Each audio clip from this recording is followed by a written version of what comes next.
call didn't ring. That's the first thing I remember. No beep, no flash, no incoming line lighting up like it always does. Just a voice, already there, breathing softly in my headset, like it had been waiting for me. You're late tonight. I froze with my hand still on the console. My screen showed nothing. No active calls. No cue.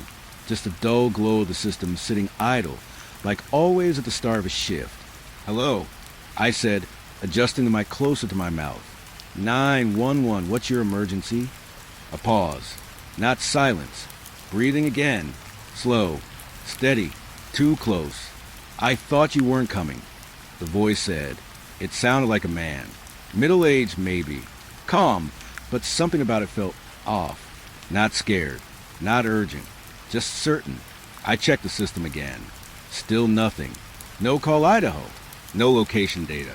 Not even a glitch in the log. Sir, I'm not seeing your call on my system. I said, can you confirm your number or location? Another pause. Then a soft chuckle. Not loud. Just enough to make my fingers stop moving. You already know where I am, he said. I didn't. My training kicked in, pushing me forward like muscle memory. Sir, I need you to stay on the line. Tell me what's happening. There was a faint sound in the background, like a door creaking open, or maybe closing. I couldn't tell. She's still in the hallway, he said quietly. A small chill ran up my back. Who is? I asked. You heard her earlier. I hadn't.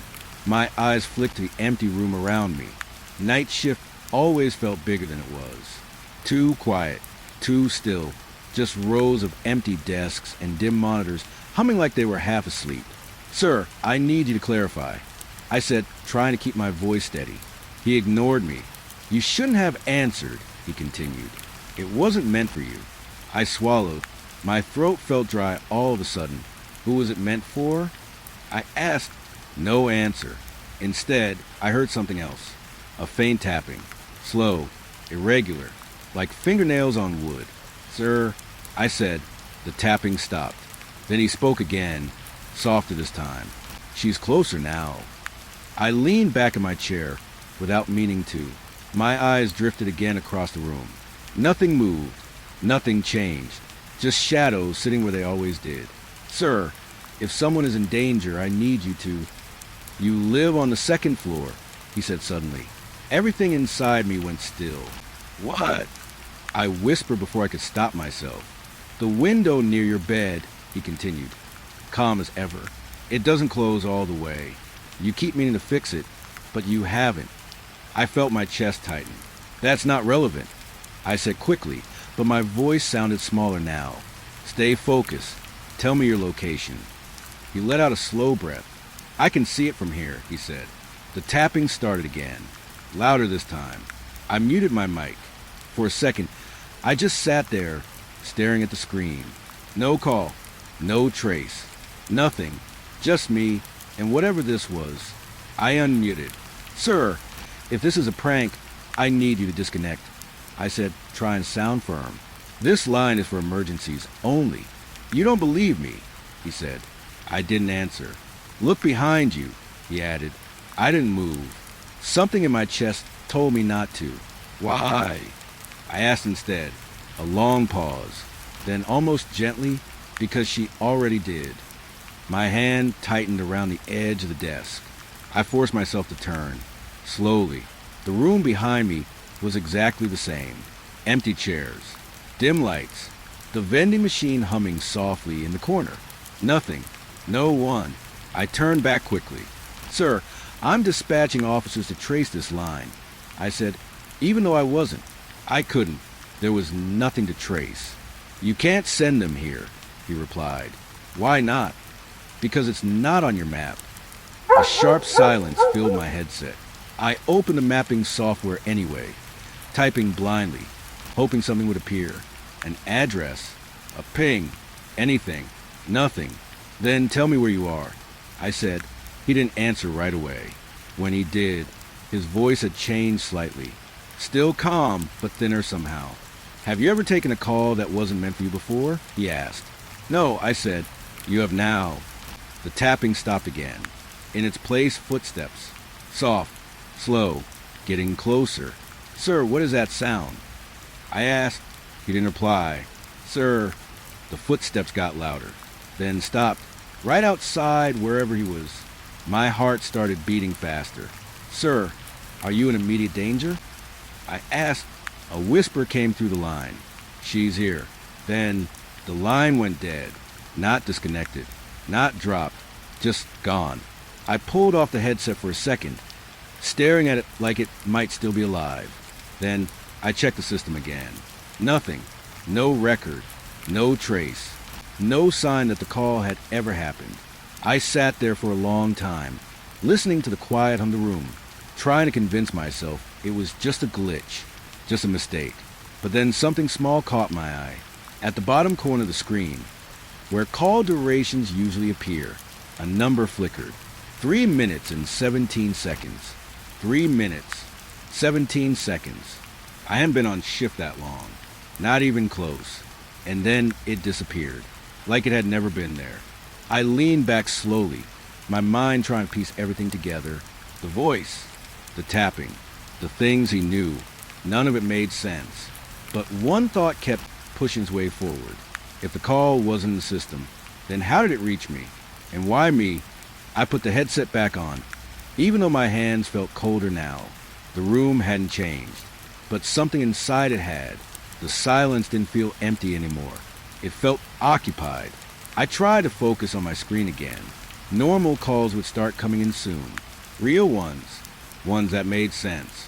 But a part of me couldn't stop thinking about what he said. "You shouldn't have answered." I swallowed and adjusted my chair.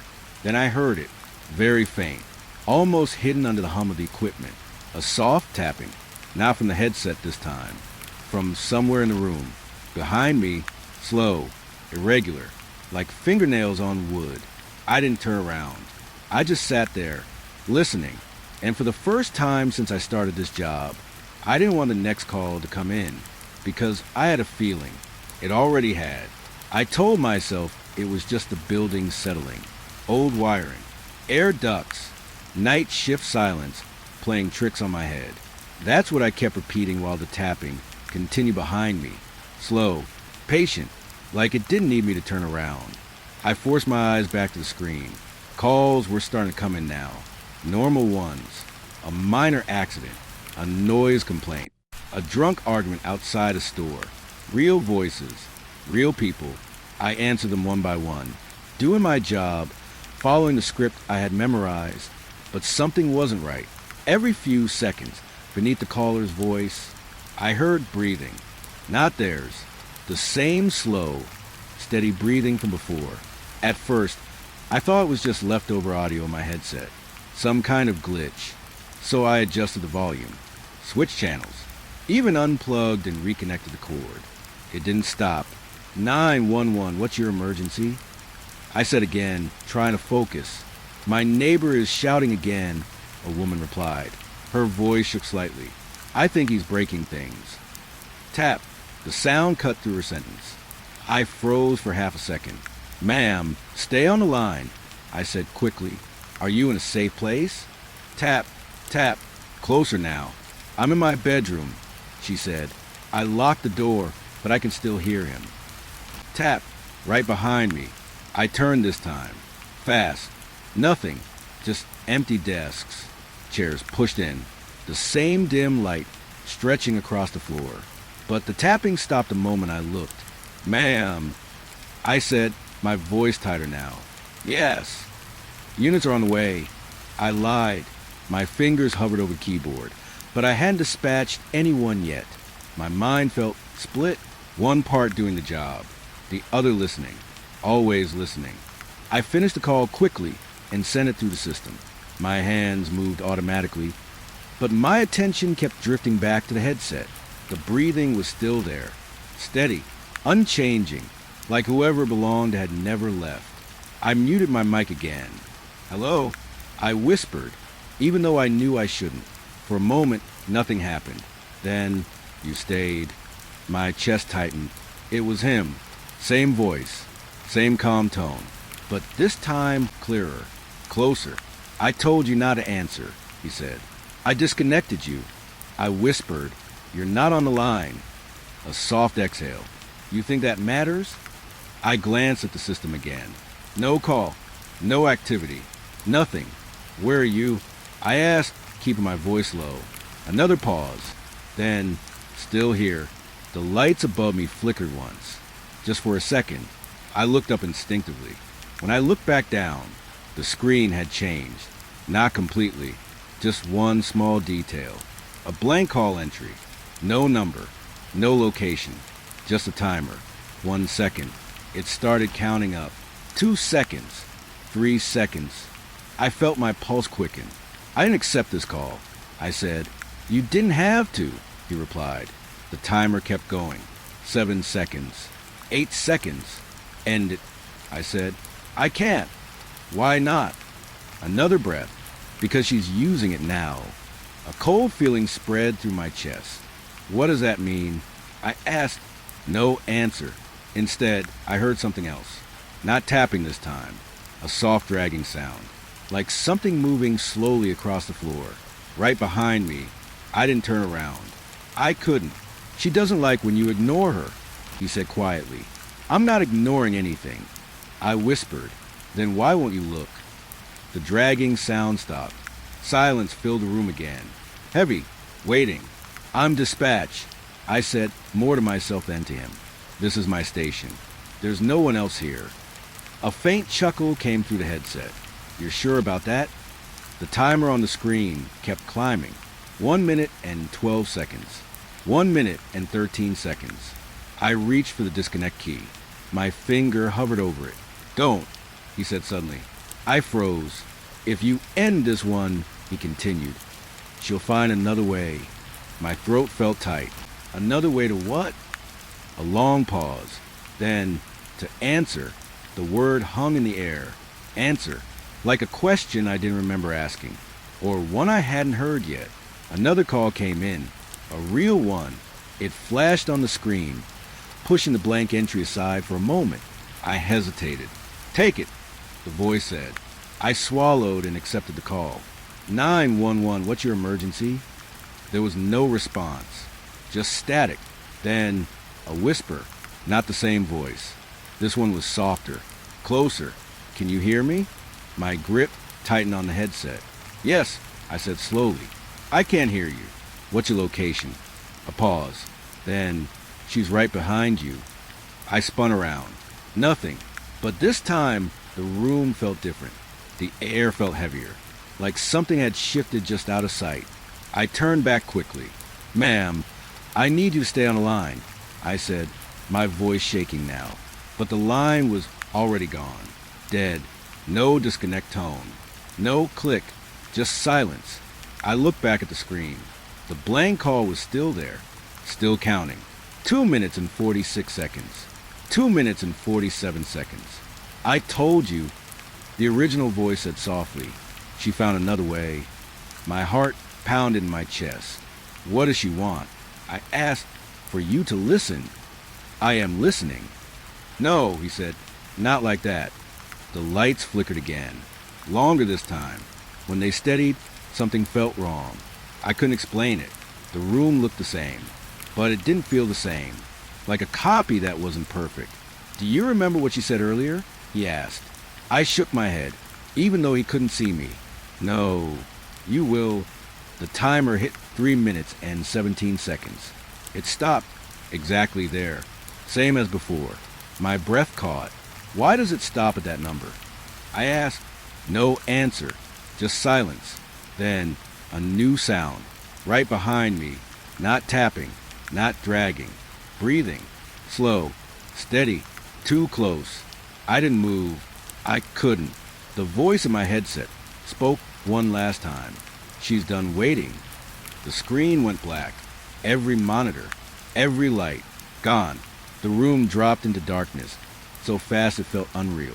I sat there, frozen, listening to the sound behind me grow clearer, closer, like it was leaning in, right next to my ear. And then, very softly, something whispered, not through the headset, not through the system, but directly behind me. You finally answered. I don't remember what happened next, only that when the lights came back on, everything was normal again.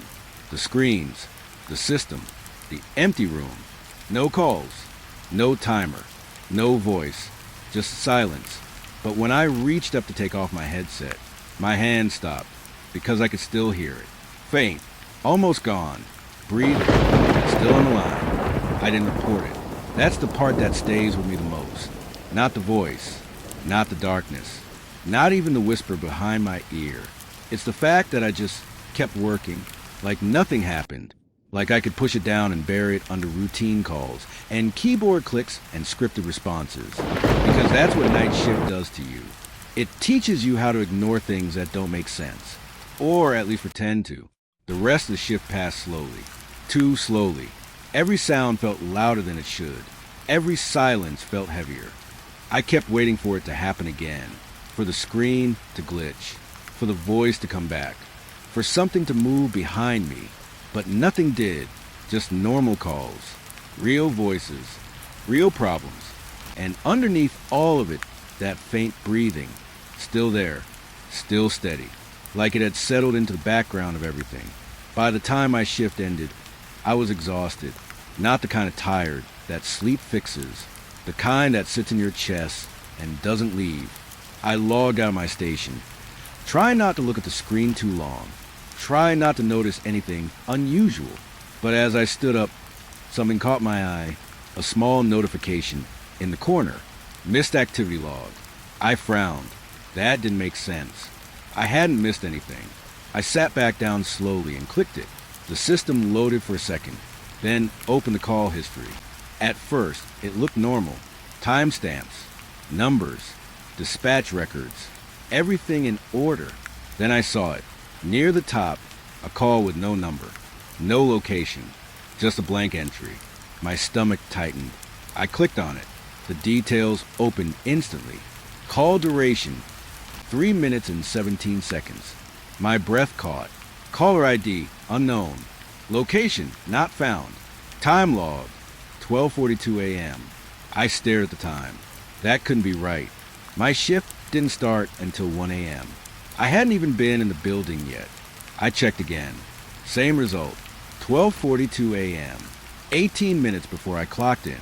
A cold feeling spread through me. I scrolled down. There was more. Another entry. Same blank details. Same missing information.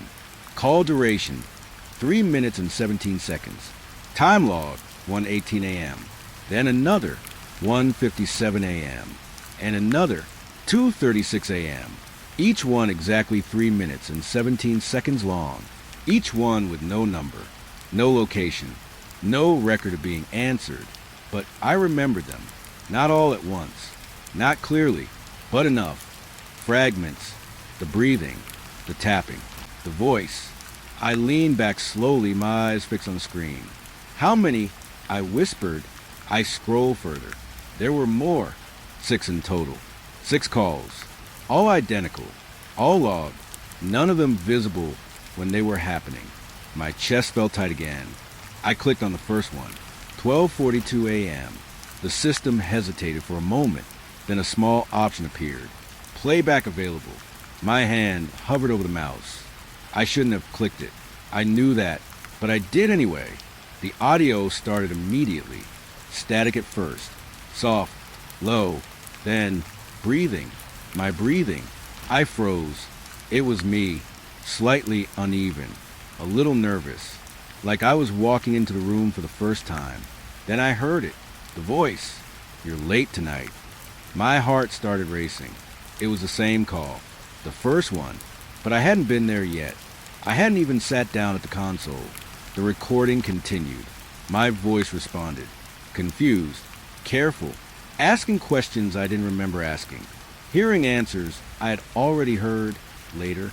The entire conversation played out, exactly as it happened, or as it was going to happen. I didn't know which was worse. I stopped the playback halfway through. My hands were shaking now. This isn't possible, I whispered, but the system didn't care. It just sat there, waiting, quiet, normal, like it hadn't just shown me something it shouldn't be able to show.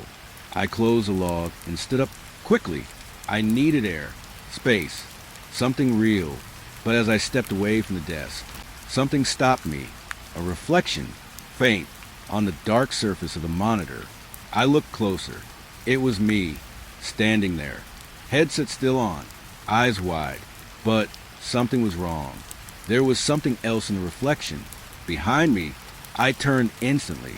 Nothing, just the empty room, the same chairs, the same shadows. I turned back to the screen. The reflection was normal again. Just me, alone. I pulled the headset off quickly and set it down on the desk. The breathing stopped. For a second, everything felt quiet again. Safe. But then, a sound, soft, familiar, coming from the headset, even though it wasn't on my head anymore. I stared at it. It sat there still, silent. Then, "Don't go." The voice was faint, weak, but clear. I stepped back slowly. "No," I said under my breath. "No, I'm done." "You haven't finished the calls yet." My chest tightened. I shook my head. "There are no more calls." A pause. Then, "There's one left." The screen flickered. I looked at it despite myself. A new entry had appeared, right at the bottom of the log. Blank. No number. No location. Call duration, midnight. Time logged, 3:17 a.m. My current time. My shift end. My breath caught. The timer started. 1 second. 2 seconds. I backed away from the desk. "I'm not answering that." I said. "You already did." The words hit me harder than anything else. I froze. "What?" A soft sound came from behind me. Not tapping. Not breathing. Footsteps. Slow. Careful. Getting closer. I didn't turn around. I couldn't. The timer kept counting. 12 seconds. 13 seconds. "Look at the screen," the voice said. I didn't want to, but I did. The call entry had changed. Call duration, 3 minutes and 17 seconds. Completed. My stomach dropped. The timestamp updated. 3:20 a.m. And beneath it, a new line appeared. Dispatcher. Assigned. My name. I stopped breathing for a second. "No," I whispered. "I didn't take that call." "You did," the voice said gently. "When?" A long pause. Then, "Tomorrow." The room felt colder, smaller, like the walls had moved in just a little. I grabbed my bag without looking away from the screen. "I'm leaving," I said. "You can try." The lights flickered once more, and for just a second, I saw it, in the reflection, standing right behind me, not moving, not breathing, just there, waiting. The lights steadied again, and it was gone. I didn't wait anymore. I walked out of the room as fast as I could without running. The hallway felt longer than usual, quieter, like the whole building was holding its breath. I reached the exit and pushed the door open. Cold air hit my face. Real air. I stepped outside and didn't look back. But even out there, even with the noise of the street and the distant hum of traffic, I could still hear it. Faint, almost gone, but still there, breathing, like the line had never really disconnected.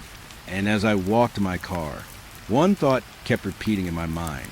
If that last call was logged, if it already showed as completed, then what exactly had I said in it? And why couldn't I remember any of it? I haven't gone back since that night. I haven't logged into the system. I haven't worn a headset. But sometimes when it gets quiet enough, I still hear it. Not through speakers, not through wires. Just there, waiting, like a call that never ends. And every now and then, right before I fall asleep, I hear the same soft whisper. "You're late tonight." The screen blinked once, and the coordinates were already there. No call tone, no dispatch alert, no confirmation. Just a location dropped into my system, like it had been waiting inside the software long, before I ever saw it. Unit 12 was already assigned. I stared at it for a second too long, because the address didn't make sense. Not wrong street, kind of wrong. More like it didn't belong anywhere at all. No road name, no sector code, no nearby reference points. Just empty coordinates sitting in a blank space on the map. I zoomed in. The map tried to load, then froze. A soft glitch line ran across the screen like the system was hesitating. Then it refreshed. Same location. Still there. Still real according to the system. But I have been doing this job long enough to know one thing. If the map doesn't recognize a place, it usually means one of two things. Either the system is broken, or someone is forcing it to show something that shouldn't exist. I called out the patrol channel. Unit 12 confirm assignment. A tired voice answered immediately. Yeah, we got it. Sector 18 outskirts, right? I looked again. Sector 18 didn't exist in our jurisdiction, but they already sounded like they were moving. Copy that. I said slowly, even though nothing inside me agreed. Proceed with caution. Location is unstable on system N. There was a pause, then a small laugh from the driver. Unstable how? I didn't answer that, because I didn't know how to explain it without sounding insane. The moment they rolled out, I kept the map open, watching, waiting. Their unit icon moved smoothly at first. Normal speed, normal route. Then something changed. The line they were following stopped matching the road grid. It drifted slightly off path.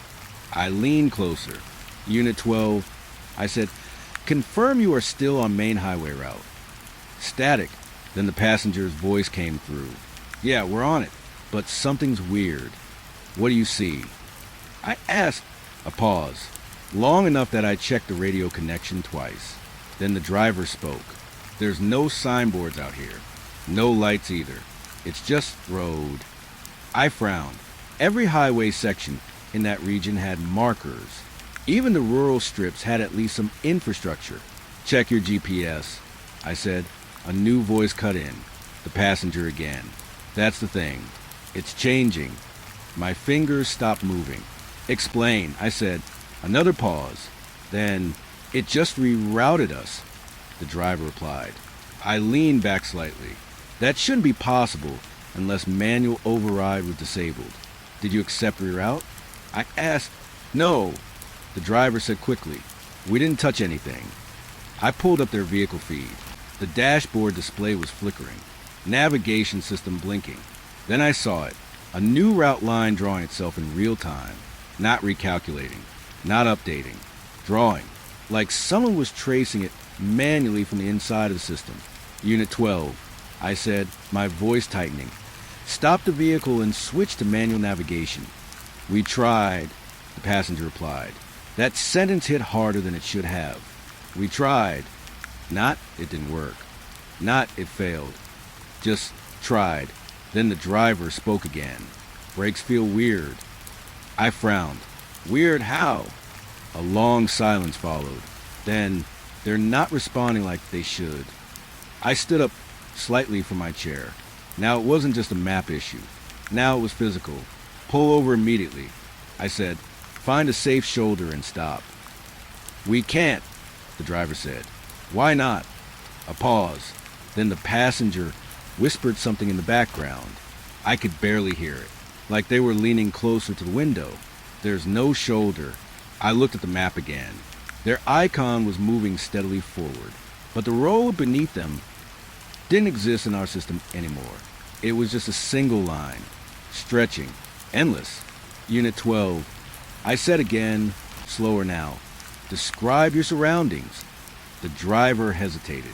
Then, it's dark, like really dark. No houses, no poles, no exits. Just road and trees on both sides. But even the trees don't look right. Define not right, I said. A soft inhale came through the radio. Then the passenger answered. They don't move when we pass them. I froze. What do you mean they don't move?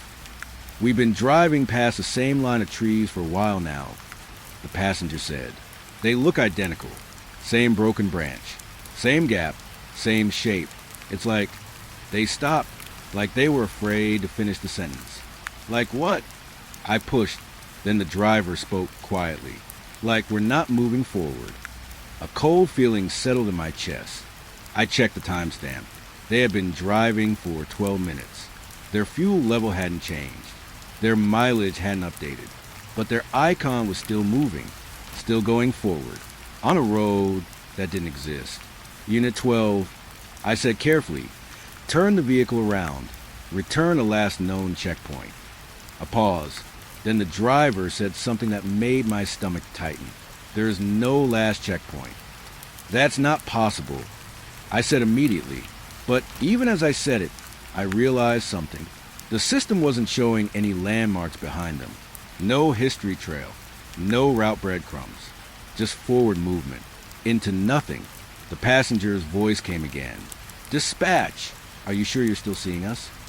I didn't like that question. "Of course I am," I said. A pause. Then the driver whispered, "Because we think the road is looping." I stared at the screen. Zoomed out. Zoomed in again. Their icon hadn't moved far, but the road looked exactly the same behind and ahead. Same curve, same bend, same darkness. "Describe what you see again," I said. The driver exhaled slowly. "We pass the same broken tree every minute. Same shape, same angle. Even the cracks in the bark look identical." My throat went dry. That wasn't repetition. That was duplication. "Try to stop again," I said. "We already did," the passenger replied. "When?" A pause. Then, "Every time we hit the brakes." I felt my fingers go cold. "What does that mean?" I asked. The driver didn't answer. Instead, the radio gave a faint crackle. And then, a third voice joined the channel. It was softer, calmer, but wrong. "Unit 12, continue forward." I looked at the screen sharply. No other units are assigned to this channel. I said, "Silence."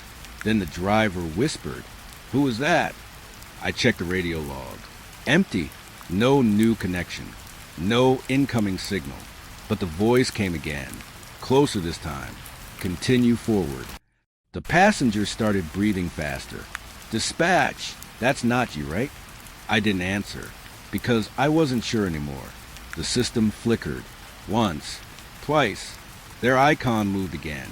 But I hadn't sent any command. "Unit 12, I said quickly, "do not proceed." Repeat, "do not proceed." The driver's voice cracked slightly.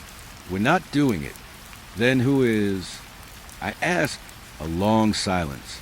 Then the passenger whispered, "The car is." My screen glitched again. The route line corrected itself instantly, straightening, smoothing, forcing their movement forward like something invisible had taken control of the wheel. I stood up fully now. "Shut down your engine." I ordered. "We can't," the driver said. "Try harder." Another pause. Then the passenger spoke very quietly. "It won't let us." I felt my pulse in my ears now, because I realized something I didn't want to admit. They weren't being rerouted. They were being led. And whatever was guiding them knew exactly where it was going. The driver's voice came one last time. "Dispatch, the road just changed again." "How?" I asked quickly. A breath. Then, "There's a light ahead now." I leaned closer to the screen. Their icon stopped moving, just for a second. Then the radio crackled, and all three voices spoke at once. "Don't look directly at it." The transmission cut. The map froze, and for a brief moment, the road they were on appeared on my screen without distortion. A straight line, endless, with no beginning behind them, and no end in front of them. Just darkness stretching forward like it had always been waiting. Then the system updated again, and Unit 12 was gone from the map. The moment Unit 12 disappeared from the map, the radio didn't go silent. That was the first thing that felt wrong. Silence would have been normal, expected even, but instead, the channel stayed open like something was still breathing on the other side of it. Low, uneven, close. I kept staring at the screen, waiting for the unit icon to reappear. It didn't. No error message. No system failure warning. Just empty space where a moving patrol had been seconds ago. I checked the logs. Nothing. I refreshed the map. Still nothing. It was like they had never existed in the system at all. But my headset told a different story, because the channel was still active, and something was still there. "Unit 12, respond." I said, my voice tighter than before. Only static answered me. But the static wasn't random anymore. It had rhythm now. almost like breathing, trying to form words. I leaned closer without thinking. Unit 12, I repeated slower. The static shifted. And then a faint voice came through. Not the driver, not the passenger. Something else, still driving. My fingers tightened on the console. Identify yourself, I said immediately. A pause. Then the same voice, softer this time. We didn't stop. I looked at the map again, even though I knew there was nothing to see. Still empty, still erased. But the radio insisted otherwise, because now I could hear movement. Tires on gravel, then asphalt, then gravel again. Like the surface beneath them couldn't decide what it was. Unit 12, I said, if you can hear me, give your location. A long silence. Then the driver's voice came back, but it sounded distant, like it was coming from inside a tunnel that kept moving away. We don't know where we are anymore. Describe what you see, I said quickly. Another pause. Then the passenger whispered, the road is still here. I exhaled slowly. That's good. Stay on it. Backup is being arranged. I lied. There was no backup. Not yet, because I still couldn't figure out where they actually were. Then the driver interrupted. It's not the same road. My eyes narrowed. What do you mean? Another pause. Longer this time. Then we passed the same broken tree again. My stomach tightened instantly. That's impossible, I said. The passenger's voice came through, shaking now. It's the same tree, same crack, same shape. We've seen it before. A lot of times now. I stood up from my chair. This was chapter 2 of the same pattern. Loop behavior. But there was no loop system active in that area. No GPS reroute? I asked. Still active. The driver replied. Any manual control? No. Engine response? A pause. Then, it responds before we move. That sentence didn't make sense at first. Then it did. And that realization made my chest feel tight. Explain that, I said. The passenger spoke instead. When we try to turn, it turns first. I went silent for a second, because I had heard of system override bugs. Sensor lag, navigation glitches. But this wasn't lag. This was anticipation. Like something inside the vehicle already knew their intention before they acted. Check your interior systems, I said quickly. Dashboard, steering, anything abnormal. A rustling sound came through the radio. Then the driver whispered, the steering wheel is lighter now. What does that mean? I asked. It doesn't feel like we're holding it anymore. A cold feeling spread through my chest. I looked at the system again. Still nothing on the map. Still no trace. But the radio feed was stronger now. Clearer. Too clear. Like they were moving closer instead of farther away. Then suddenly, the passenger gasped. What was that? I asked sharply. Silence. Then the driver spoke slowly. There's a sign. My eyes locked on the screen. What sign? A pause. Then, it's blank. I frowned. Blank doesn't make sense. It does here, the passenger said quietly. Explain. The driver hesitated. Then, it's a road sign, but there's nothing written on it. Just white metal, like it forgot what it was supposed to say. A beat. Then the passenger added something worse.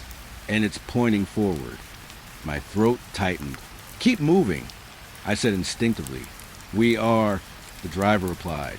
But it feels like it's choosing where forward is. I didn't like that sentence. Not at all, because roads don't choose direction. People do, or systems do, but not roads. The radio crackled again, and this time the sound wasn't static. It was wind, strong wind, like the microphone had been opened outside the car window. But then the driver spoke again. We passed the sign again. I froze. What? We just saw it, the passenger said quickly. Same blank sign, same position, same angle. We didn't turn around. My hands went cold.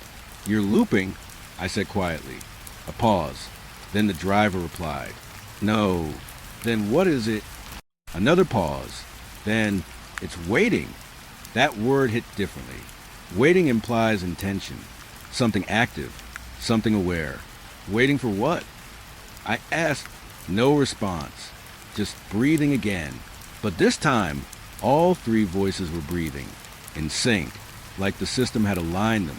Then the radio switched channels on its own. I didn't touch anything. I didn't authorize it. But suddenly I was hearing myself speaking to them. My own voice. Recorded. Earlier. Unit 12. Proceed with caution. I stared at the console. That transmission hadn't happened yet, but I was hearing it. And then the driver's voice came back over it. Do you hear that? I didn't answer, because I was still listening to my own future words repeating through the system. Then the passenger whispered something that made my skin tighten. It already happened. The recording looped again. Unit 12, proceed with caution. But this time, there was something else inside the audio. A second voice underneath mine, whispering the same thing at the same time. Just slower, closer, like it was speaking through me. I cut the channel immediately. Hard disconnect. Silence hit the room, but only for a second, because the system didn't clear. Instead, a new alert flashed on the screen. Incoming backup request. I frowned. I hadn't sent anything. I opened it. The details loaded instantly. Unit. 07 unit. 03 unit. 19. Location. Same route. My chest tightened. Those units didn't exist in that sector. Not assigned. Not active. Not even on duty. But the system showed them anyway. And before I could react, their radio channel opened automatically. 3 new voices filled the room, all speaking at once, all saying the same thing. We see them. I froze. Where? I whispered, and all 3 units answered together. On the road. A pause. Then one of them added quietly, but it doesn't end. The screen flickered again, and for a fraction of a second, the map updated. A full highway appeared. No beginning, no exit, no checkpoints. Just one endless stretch of road looping into itself like a closed thought. Then it disappeared again. And Unit 12's channel came back. But this time, it wasn't them speaking anymore. It was something else. And it said only one thing. Backup is already here. The moment those words came to the radio, my entire console went quiet. Not normal quiet. System dead quiet. No static. No background hum. No open channels. Just a clean, unnatural silence, like every frequency in the building had been wiped at once. Then the backup units appeared. Not on the map at first. On the radio log. 3 units. All marked as en route. Even though I knew, deep down, I had never dispatched them. I leaned closer to the screen. My fingers were slow now, careful, like the system might react if I moved too fast. Unit 07 confirmed location. I said, nothing. Then a voice answered, but it wasn't coming through properly. It felt layered, like multiple recordings of the same sentence played slightly out of sync. We are behind them. I frowned. Behind who? Silence. Then Unit 03 came in, but the sound was wrong. Too clean, too close. We can see Unit 12. My stomach tightened. That's not possible. I said immediately, Unit 12 is off-grid. Unit 19 spoke next.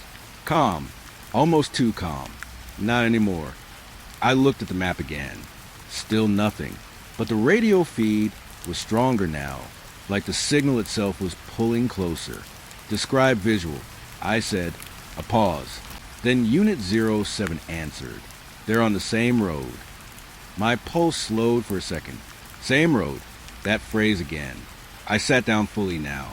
Confirm direction, I said. Unit 03 responded immediately. They're not moving forward. A pause. Then, they're moving through it. I didn't like that sentence. It didn't fit anything I knew about patrol tracking. What does that mean? I asked. Unit 19 answered softly. It's repeating. My eyes narrowed. Explain. Another pause. Then Unit 07 came back. We passed them already. My breath stopped. What do you mean you passed them? Silence. Then Unit 03 replied. We saw Unit 12's headlights 10 minutes ago. I checked the timeline instantly. That couldn't be right. Unit 07 had only just been dispatched. But the radio didn't care about logic anymore. It continued anyway. Unit 19 spoke again, but they weren't responding to us. I leaned forward. Did you try to stop them? A pause. Then we tried to match their speed. My throat tightened, and another voice cut in. Unit 07 again. They matched ours instead. A cold feeling crawled up my spine. That shouldn't be possible. Speed sync between moving vehicles only works in controlled conditions. Not like this. Not on an unknown road. Units, I said slowly, confirm your surroundings. Unit 03 answered first. It's the same road. Unit 07 followed. Same trees. Unit 19 added quietly. Same broken sign. My chest tightened. Are you sure you're not in a loop? I asked. Silence. Then all three voices answered at once. No. That answer hit too perfectly. Too synchronized. Too rehearsed. I stood up slightly. Then explained why your descriptions are identical. A pause. Then Unit 07 said something that made everything colder. Because we are seeing it from both sides now. I frowned. What does that mean? No answer. Instead, the radio shifted again. A new sound entered. Not static. Not wind. Footsteps. Inside the transmission. Soft. Measured. Like someone walking right next to the microphone. Then Unit 03 whispered. They're closer now. I felt my grip tighten on the desk. Who is closer? I asked. Silence. Then Unit 19 answered. The ones ahead of us. A pause. Then Unit 07 corrected softly. No. A longer silence. Then, the ones behind us. My stomach dropped. I turned toward the map instinctively. Still empty. Still broken. But the radio was no longer aligned with the system. It was doing something else now. It was describing a place the system couldn't display. Unit 03 spoke again. We tried to slow down. Unit 19 followed. But the road didn't change speed. I frowned. The road doesn't speed, I said automatically. Unit 07 responded instantly. It does here. That sentence lingered too long. Then the radio crackled hard. A sudden spike of noise. And for a second, I heard something else inside it. Not voices, not units, just my own breathing. But I wasn't speaking. Then my own voice came through again. Calm, too calm. Units, maintain visual confirmation. I froze. That was me. But I hadn't said it yet. I hadn't even thought it. The transmission looped. My voice again. Maintain visual confirmation. Then again, but slower, heavier, like something was learning how to speak through me. I cut the channel instantly. Hard disconnect. The room went silent again. But this silence felt worse. Because now I couldn't tell if I had actually cut it or if it had already stopped on its own. I checked the logs. Incoming backup units still active. Still moving. Still en route. But something new had appeared under Unit 12. A status line that wasn't there before. Observed by multiple units. My breath slowed. I leaned closer. That line wasn't standard. It wasn't even possible in our system architecture. Then it updated. Observation reciprocal. I frowned. What does that mean? I whispered. The screen flickered. And for the first time since it started, a live feed opened automatically. No input. No permission. Just force access. I stared at it. It showed a road. Endless. Dark. Familiar. Then I saw them. Unit 12. Still moving. But slower now. And behind them, headlights. 3 sets. Following perfectly. Not closing distance. Not losing it. Just matching. Exactly. Then the feed zoomed slightly. And I saw something that made my chest tighten instantly. The road markings behind Unit 12 were identical to the road ahead. Same bend. Same broken sign. Same tree. It wasn't just looping. It was reflecting. And then Unit 07 spoke again to the feed. But this time, their voice was shaking. We can see the dispatcher. I froze. What? I whispered. Unit 03 followed immediately. He's watching us. My hand went cold. I'm not in the field. I said out loud, but the feed didn't care. Unit 19 spoke last. He's already part of the road. The screen flickered violently, and for a split second, I saw myself standing inside the live feed, on the road, between them, not in the station, not at the console, but there. And then everything snapped back. The feed closed. The room returned. But the radio turned itself back on, and all 7 voices spoke at once. Unit 12, Unit 07, Unit 03, Unit 19, and something else underneath them, all saying the same thing. You can't log what's already inside the system. Then silence. No channels open. No map data. No units. Just one final alert appearing on my screen. Backup completed. And beneath it, a new entry forming slowly in real time. Dispatcher en route. Something in the room changed the moment I saw that line. Dispatcher en route. It wasn't just on the screen. It felt like it was being written into me. My hands went cold on the edge of the desk. I tried to log out. Nothing responded. I hit the emergency override. No reaction. Even the keyboard felt dead under my fingers, like the system had stopped recognizing me as input, just presence, not control. I leaned back slowly, watching the screen. The map reopened by itself. No command, no click, just force. And this time, the road was there again. Full brightness. Clearer than before. Too clear. Like I wasn't supposed to miss it anymore. Unit 12 was still visible. Barely. Moving. But now the backup units were closer behind them. Perfect spacing. Perfect alignment. Like a formation that had practiced this route for years. I swallowed hard. System. I said out loud, even though no one ever talks to it like that. No response. Then a soft click came through my headset. Not static. Not radio. A physical connection sound. Like something had picked up the line manually. And then I heard it. My own breathing. Not recorded. Not delayed. Live. I froze. Because I wasn't breathing like that. Slow. Controlled. Too calm. Like someone trying to match me from the inside. Then my voice came through. Soft. Close. You're still watching. I stood up instantly. I didn't transmit that. I said. No answer. But the screen changed. The road feed opened again. And I saw it differently this time. Not from above. Not from satellite. From inside. Like I was sitting in one of the vehicles. The passenger seat. The windshield was there. The darkness ahead. The broken sign passing again. Same angle. Same empty metal face. Unit 12 was still in front. But now I noticed something I didn't see before. Their headlights weren't lighting the road. They were just revealing more road. Not illuminating. Exposing. Like the road already existed in darkness. And the light was only confirming it.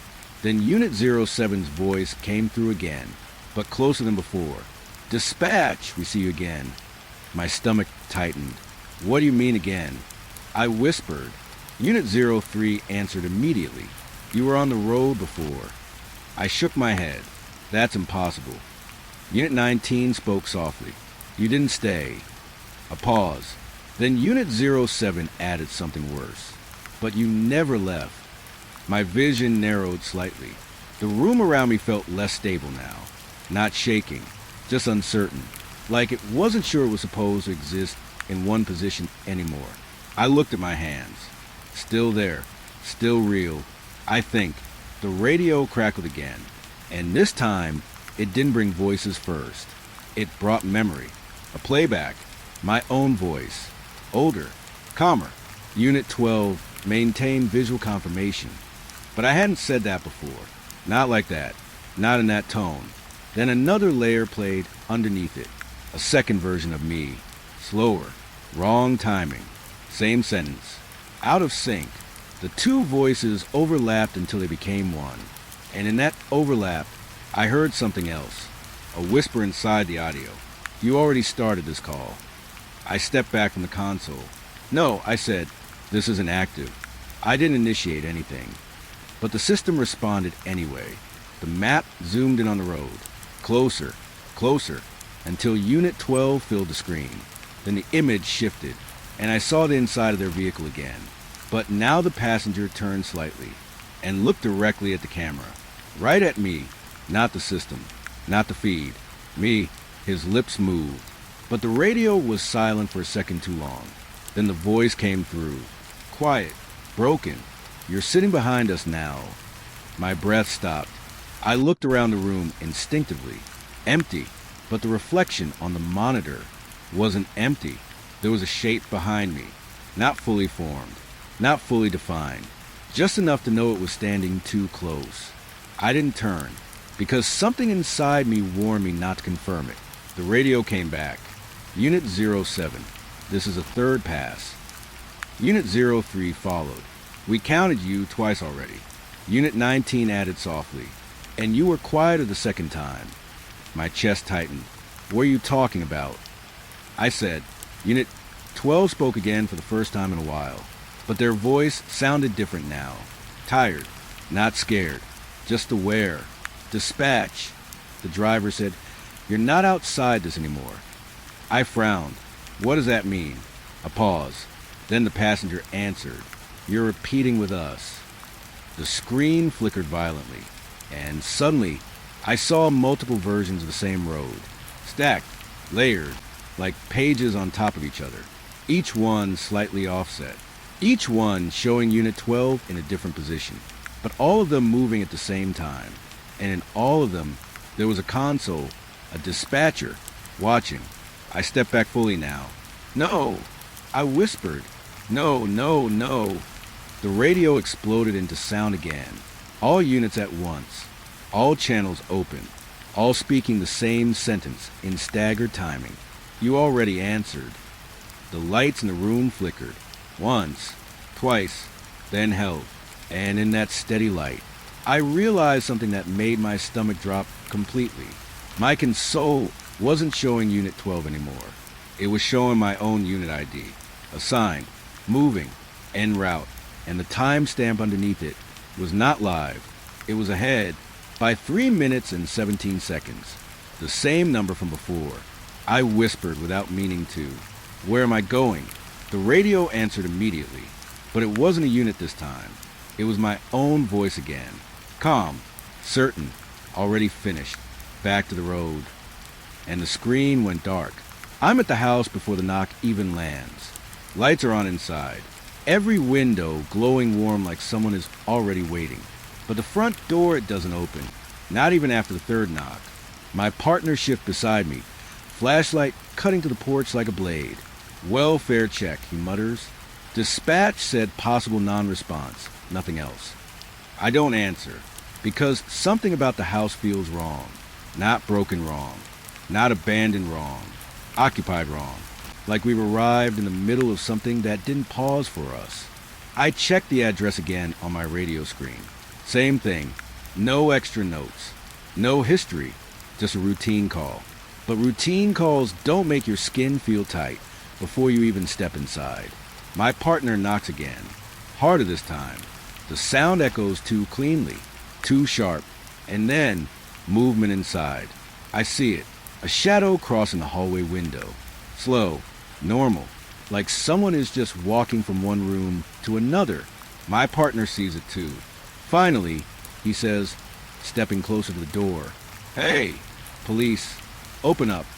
Silence. Then the TV inside flickers brighter. A burst of static flashes through the curtains. For a second, I swear I hear voices through the wall. Not words. Just noise trying to become language. My radio crackles once. Dispatch is still open. Unit 4-2, confirmed visual. The dispatcher says, "Visual confirmed." My partner replies, "We've got movement inside. Lights on, TV running." I don't like how normal his voice sounds. Like nothing is wrong, but something is. Because the shadow I saw hasn't moved again. It stopped right in the center of the hallway, facing us. I raise my flashlight slightly. The beam hits the glass. Nothing inside reflects it properly. It absorbs it, like the house is swallowing light instead of bouncing it back. Doors locked, My partner says, testing the handle again. It clicks, but doesn't open. Not stuck, not jammed, just refusing. Like something on the other side is holding it shut without touching it. I lean closer to the window. Police? I say loudly. If anyone is inside, respond. A pause. Then, the TV volume inside drops slightly. Not off, just lower. Like it heard me. My partner exhales. This is weird, he says. I don't respond, because I'm watching the hallway again. The shadow is gone. No movement now. Just empty light stretching through the house. Maybe they stepped out back, my partner suggests, but I already know that's not it, because all the curtains are drawn. Every single window shows light from inside. No exit shadows. No backdoor glow. Just one continuous presence. Let's go around, I say quietly. We move off the porch. Grass under our boots is too quiet. No insects. No wind. Just our footsteps pressing into something that feels slightly too soft. I circle the side of the house first. My flashlight passes over window. Kitchen. I freeze. There's food on the counter. Fresh. Steam still rising from a plate, like it was just placed there. My partner leans in behind me. That's hot, he says. And he's right. I can see condensation on the glass. Like the room hasn't cooled down yet. But there's no one inside. No movement. No person cooking. Just a kitchen mid-action. Frozen after completion. We continue. Second window. Living room. TV is on. Static filling the screen.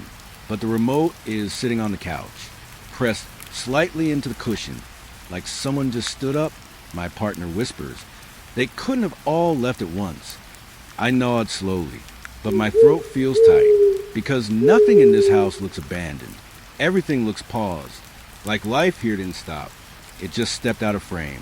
We reach the back door. Unlocked. That's worse than the front door. My partner notices it too. Why would the front be locked and the back open? He asks. I don't answer, because I'm already pushing it open. It creaks. Too slow, too deliberate, like the house is aware we're entering now. Inside, the air is warm, not heater warm, human warm, the kind that clings to skin. The kitchen smells like food that hasn't cooled yet. I step forward carefully, boots landing softly on tile. My flashlight sweeps the room. Everything is exactly as I saw through the window, except now I'm inside it. My partner follows. Door shuts behind us automatically. Neither of us touch it. I pause. Did you? I start. No. He cuts in immediately. We both stare at the door for a second longer than necessary. Then the TV in the living room crackles louder. Static grows sharper, like it's trying to break through something. We move toward it. Slow. Careful. Every step feels recorded. The couch is still warm when I pass it. I feel it through my glove. That makes my stomach tighten, because it means someone was here seconds ago. Not minutes. Seconds. My partner stops suddenly. Did you hear that? He whispers. I freeze. Listen. Nothing. Then, a faint step upstairs. With creaking under weight, we both look up at the same time. My flashlight catches the staircase. Empty, but not convincingly empty. Like something just finished climbing and is now waiting. My radio crackles again. Dispatch. Unit 4 to 2, status update. My partner answers quickly. Inside the residence. No contact yet. Signs of recent occupancy, but no persons located. A pause. Then dispatch responds. Confirm no civilians present? My partner looks at me. I hesitate, because the answer doesn't feel simple anymore.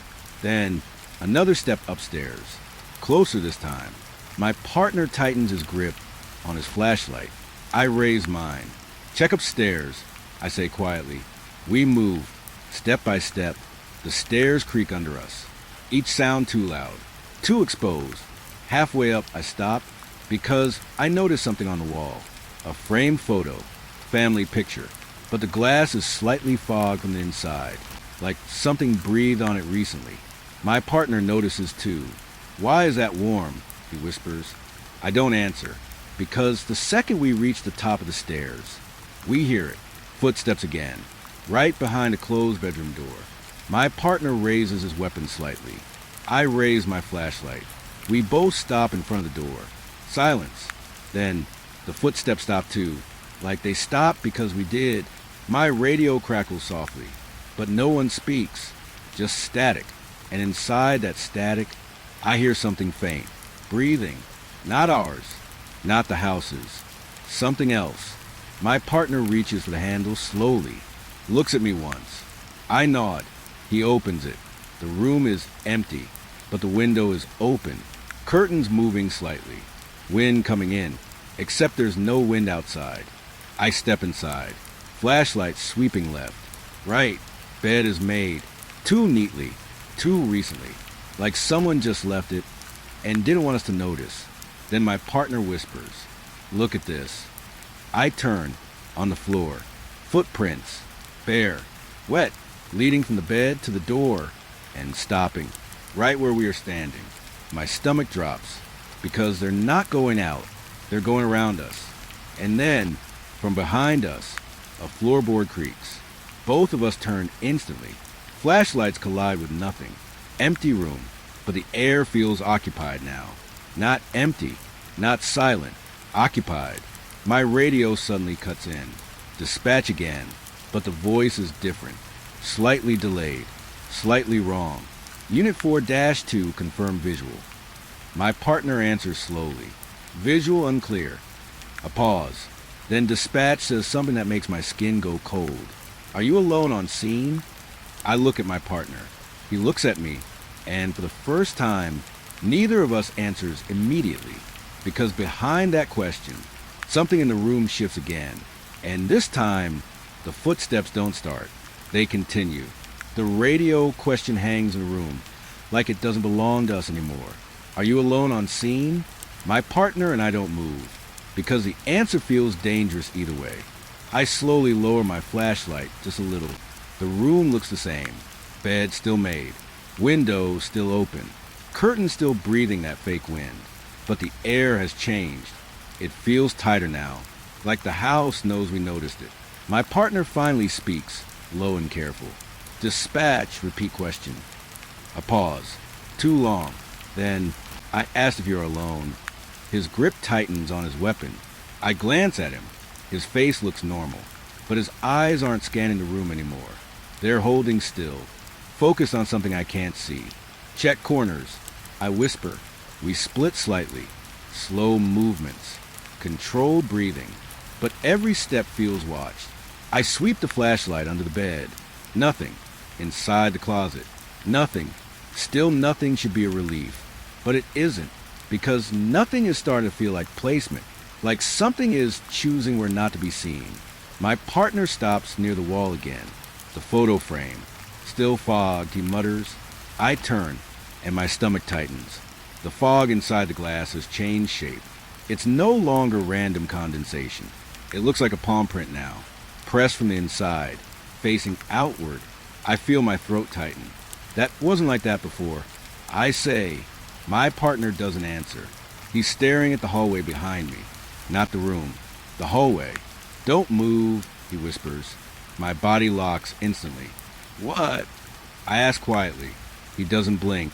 "There's someone behind you," he says. A cold wave goes through my chest. Slowly, I lift my flashlight. Turn it behind me. Nothing. Empty doorway. But my partner still doesn't relax. "Don't look directly," he adds. My breathing gets heavier. "Don't look at what?" I whisper. He swallows. "I saw movement, but it wasn't matching you." That sentence makes my stomach drop, because I haven't moved, not even slightly. The radio crackles again.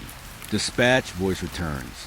But now it's softer, closer, almost like it's inside the room with us.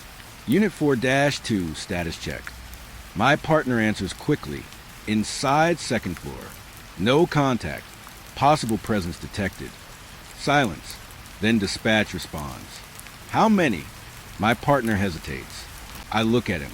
He looks at me, then slowly says, "2 officers." A pause.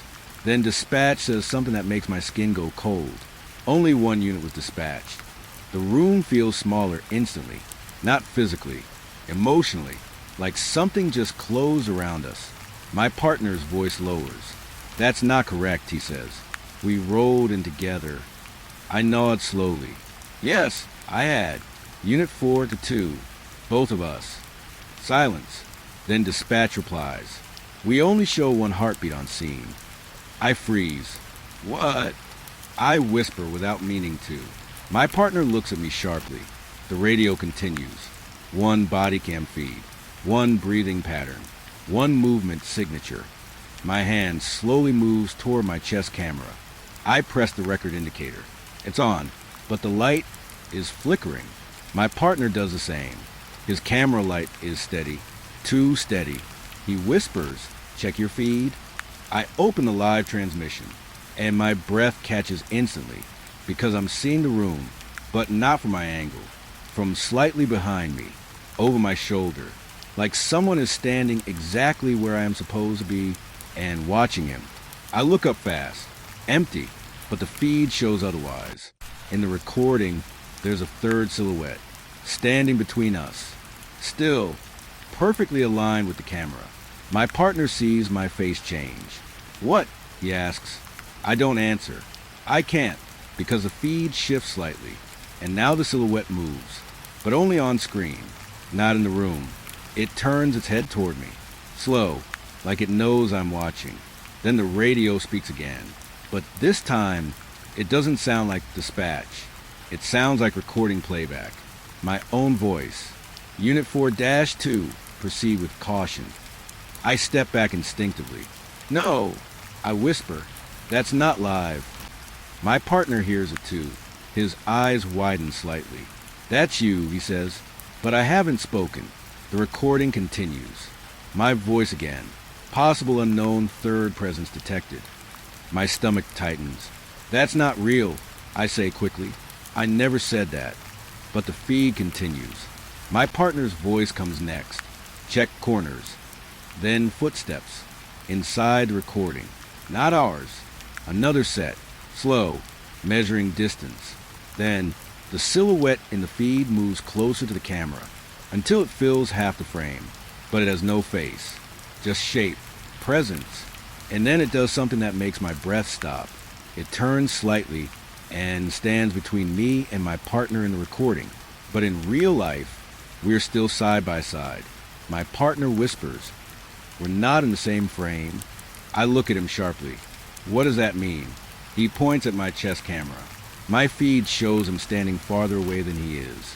His feed shows me slightly behind him. But in reality, we are standing face to face. I feel my stomach drop. The radio crackles again, but now the voice is calm. Too calm, almost satisfied. Unit 4-2, dispatch says, confirm separation status. My partner answers quickly. We are together. Pause. Then dispatch replies. Visual feeds disagree. My breathing gets heavier. The house feels tighter again. The walls seem closer, like they are adjusting to match whatever the system believes. Then, a new sound. Footsteps, but not upstairs anymore. Inside the room. Between us, I swing my flashlight. Nothing. My partner does the same. Nothing, but the recording shows it clearly.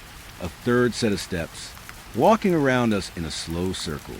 And the silhouette follows those steps perfectly. My partner whispers, we're not alone. I nod slowly, but something worse is forming in my chest, because I realize something. If the system only shows one unit, if the feed is splitting our positions, if something else is walking between us, then maybe we were never two people on this scene to begin with. The radio suddenly clicks again. Final dispatch message, but this time it is different, slower, heavier. Unit 4-2, confirm identity. My partner opens his mouth to respond, but I stop him because in the recording feed, my voice answers first. I am Unit 4-2. A pause. Then his voice answers over it. I am Unit 4-2. Both sound correct. Both sound wrong. The lights in the room flicker once, and when they stabilize, the silhouette in the feed is no longer behind us.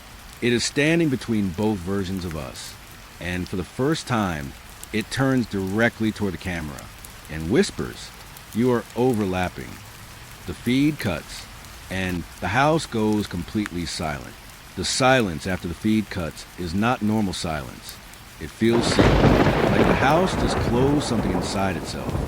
No radio static, no dispatch breathing, no footsteps. Even the hum of our body cams is gone. My partner slowly lowers his weapon. "Did you just see that?" he whispers. I don't answer immediately, because I'm still listening. Not with my ears, but with everything else. The room feels wrong in a way I can't explain. Like it has lost alignment. Like the space we are standing in doesn't fully agree we are here. I finally speak. "Yeah," I say quietly. "I saw it." He swallows hard. "Overlapping? What does that even mean?" I don't know, but I feel it now. Something in my chest doesn't feel singular anymore. Like my thoughts are slightly delayed or doubled. I glance at the body cam. The red recording light is still on, but the reflection in the lens is not matching my movement. I lift my hand slowly. The reflection lifts it a half second later. My partner notices my face change. "What is it?" he asks. I point the camera without speaking. He checks his. His breath catches instantly, because in his feed, I am not standing where I am. I am standing slightly behind him, watching him. He turns sharply. Nothing behind him, but his camera still shows it. A version of me that isn't syncing with reality. He whispers, "That's not possible." But his voice doesn't sound confident anymore. It sounds like he's trying to convince himself. Then, the radio turns on by itself. No static buildup. No warning tone. Just instant connection. And dispatch speaks again. But the voice is not single anymore. It's layered, like multiple recordings stacked together. Unit 4-2 confirmed physical count. My partner answers quickly. 2 officers. Pause. Then dispatch responds. Incorrect. A cold feeling spreads through my chest. "What do you mean incorrect?" I say out loud. The radio doesn't answer me directly. Instead, it plays something else. A short audio clip. Our entry into the house. Door opening. Footsteps. But something is wrong with it. There's an extra step in the recording. One we didn't take. My partner hears it too. His face tightens. "That's not mine," he says immediately. Then the recording continues. Our voices inside. Talking. Clearing rooms. But between every sentence, a third voice overlaps. Soft. Measuring. Always just slightly off rhythm. I step back slowly. This is corrupted. I say, it's mixing feeds. But even as I say it, I hear myself on the recording say the same thing. A half second before me. My partner stares at me. "You just said that twice," he whispers. I shake my head quickly. "No, I said it once." But even as I deny it, my voice repeats again through the radio. This is corrupted. Same tone, same breath, same timing mismatch. My partner steps closer. "Stop the feed," he says. "I can't," I reply, but I'm not sure which. I just said that. The body cam suddenly beeps. A new file opens automatically. Live replay. We both look at it, and my stomach drops, because now we are watching ourselves from above, from a corner of the ceiling, but the angle is wrong. There are 3 of us in the frame, me, my partner, and something standing exactly between us. Not fully visible, just outline, just pressure in the air. My partner whispers, "That wasn't there when we walked in." The video continues. In the recording, we move around it without reacting, like we are used to it being there, like it has always been there. My throat tightens. This isn't real time, I say, but then the recording speaks. My voice again. We are splitting. My partner turns to me fast. "Did you say that?" I don't answer immediately, because I don't know anymore. The video continues. The third presence moves closer in the recording. Slow, natural, like it belongs in the space more than we do. And then it steps between us. And everything in the recording aligns perfectly for a moment. All 3 figures overlap, then separate again. My partner steps back slightly. "Dispatch is messing with the feed," he says. But I can tell he doesn't believe that anymore, because the house feels different now. Not haunted, not empty, rewritten. The radio suddenly comes back again, but this time only one voice speaks. Calm, direct, final. Unit 4-2, you are no longer separate. My partner raises his head. Shut it off, he says sharply. I try. Nothing responds. Then the voice continues. You were never 2 entries. My chest tightens. What does that mean? I say, no answer. Instead, the body cam feed switches again, and now it shows something I can't immediately understand. The same room, but one perspective, one angle, one body, and yet 2 sets of eyes are blinking in it. My partner whispers, why does it look like one person? I don't answer, because I finally understand what the system meant earlier. Heartbeat mismatch. Single unit signature. Overlapping presence. It was never tracking 2 officers. It was splitting one, and now the split is collapsing. The radio speaks again, but softer this time, almost gentle. Integration complete in 3, 2. My partner grabs my arm. Get out, he says. We move fast, down the stairs. The house feels wrong now, not hostile, correcting itself around us. Every step we take sounds slightly delayed, like the house is replaying our movement after it happens. We reach the front door, locked again. I didn't hear it lock. My partner tries the handle hard. Nothing. Behind us, a step, we freeze. Then another step, but not from behind. From inside, both of us. The radio finishes the countdown. 1, and the body cam shuts off. Everything goes black. For a moment, there is nothing. Then, one heartbeat returns. Slow, stable, centered, and I realize I am standing alone in the hallway. No partner, no second voice. Just me. The house is quiet again. Normal, clean, like nothing ever happened. The front door is open now. I step outside without thinking. Cold air hits my face. Real, sharp. I turn back once. The house looks ordinary. Warm lights. TV static faintly visible. Just a normal welfare check location. My radio crackles one last time. A single final dispatch message. Unit 4-2 report status. I open my mouth to answer, but stop because I notice something on my chest. My body cam is still on, but the recording light is steady red, and the file name on the display is not new. It's old, already saved, time-stamped, before we ever arrived. And the name of the file reads, Single Officer Entry, Welfare Check Complete. I slowly look back at the house. The door closes by itself, and through the glass, I swear I see one silhouette standing inside, watching me leave, but I can't tell anymore if it's me or what the system decided I became. The file was still open when I reached the car.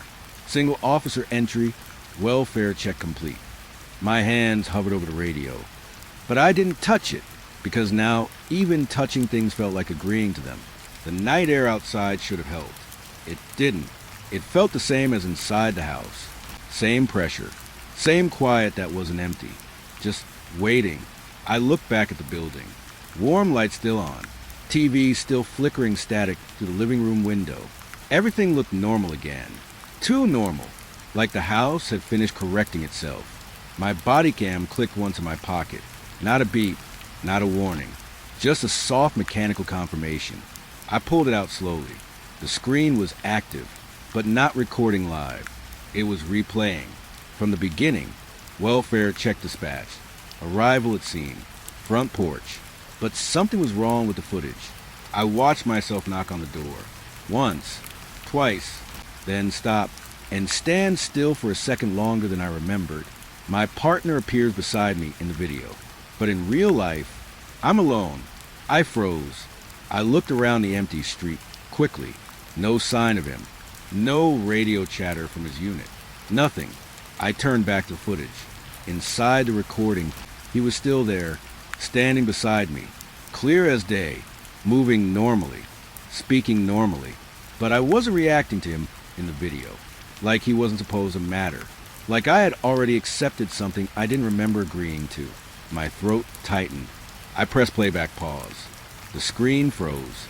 Both of us on the porch. Me and him. But in the frozen frame, there was something between us again. Faint, centered, not fully visible. I shut the body cam off completely. For a second, I thought that would end it, but the screen stayed lit. And then, it switched by itself. Live feed again. Not playback, not saved footage. Live. I didn't press anything. I stared at it. The camera view was still facing the house, but I wasn't outside anymore. The angle had changed. Now it was from inside, looking out, from the porch window, through the glass, at me, standing near the car, alone. I stepped back immediately. No, I whispered. The radio in my hand crackled once. Then a voice came through. Not dispatch, not my partner. My voice, calm, close, already inside the system. You're still checking the footage. I froze. My grip tightened. I'm done, I said out loud. This is over. A pause. Then, no, the voice replied softly. It's archived now. I looked at the body cam again. The file list had changed. New entries were appearing automatically, not based on time, based on perspective. Entry 01, arrival entry 02, dual presence detected entry 03, overlap initiated entry 04. Integration complete. My stomach dropped. What is integration? I said, no answer. Instead, the radio switched frequencies again, and I heard something I shouldn't have. A second recording. My partner's voice, but distorted. Far away. Don't trust the camera. My breath caught. Where are you? I said quickly into the radio. Silence. Then his voice again. I wasn't ever separate. I stepped away from the car. The streetlights above flickered once. Slow, like the world was blinking. And for a second, just one, I saw him, standing near the passenger side of my car, perfectly real, looking at me. But when I blinked, he was gone. Only the reflection remained in the window glass. And in that reflection, I wasn't alone in the car anymore. Someone was sitting in the driver's seat, watching me through the windshield. Calm, still, familiar, my own face. I stumbled back. No, I whispered again.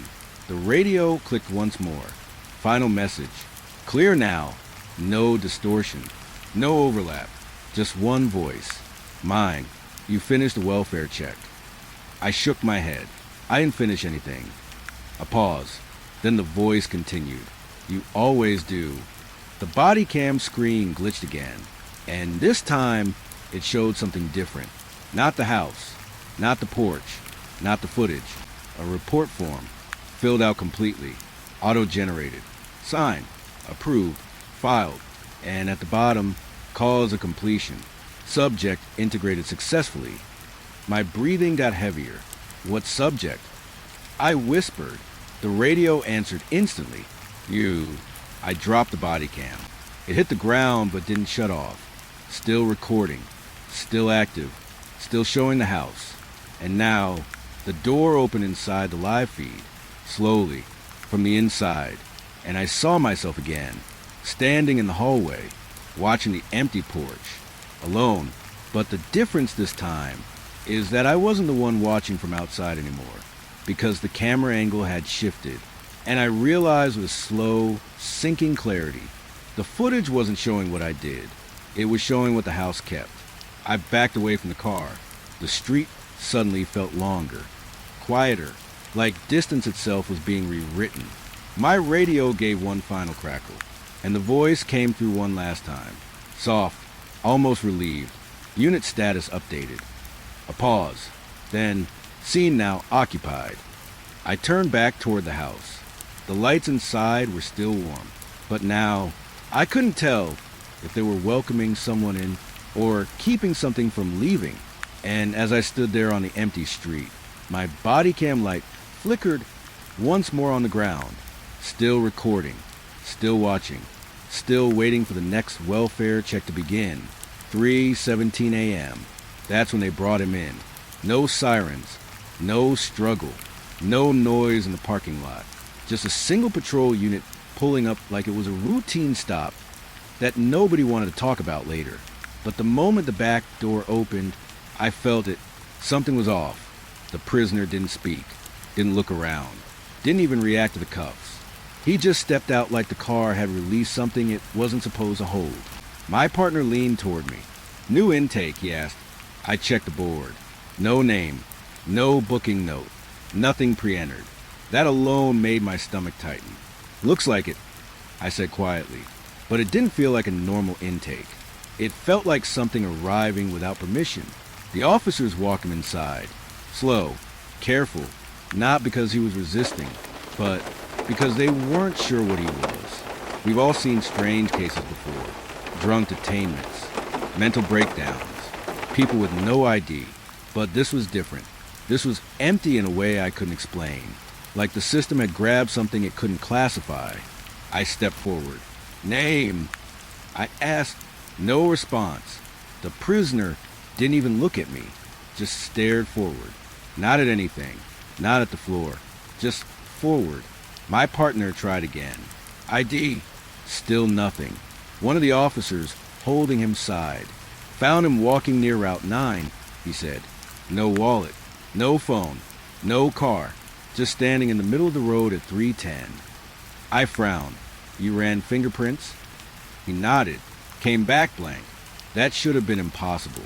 Even unregistered individuals still show something. But blank is not a result. It's an absence. We moved him into booking. The fluorescent lights buzzed overhead. Too loud for that hour. Everything felt sharper than usual. He didn't resist when we seated him. Didn't blink when the cuffs were removed. Didn't even shift his weight. Just sat there like the chair had been waiting for him. I opened the system. Started the intake form. Name field. Empty. Dilby. Empty. Origin. Empty. I glanced at my partner. He shrugged. "Try fingerprint scan again." I did. Placed his fingers on the scanner. The machine paused. Longer than normal. Then flashed. No match found. Then, system error. Input invalid. I leaned back slightly. "That doesn't make sense," I muttered.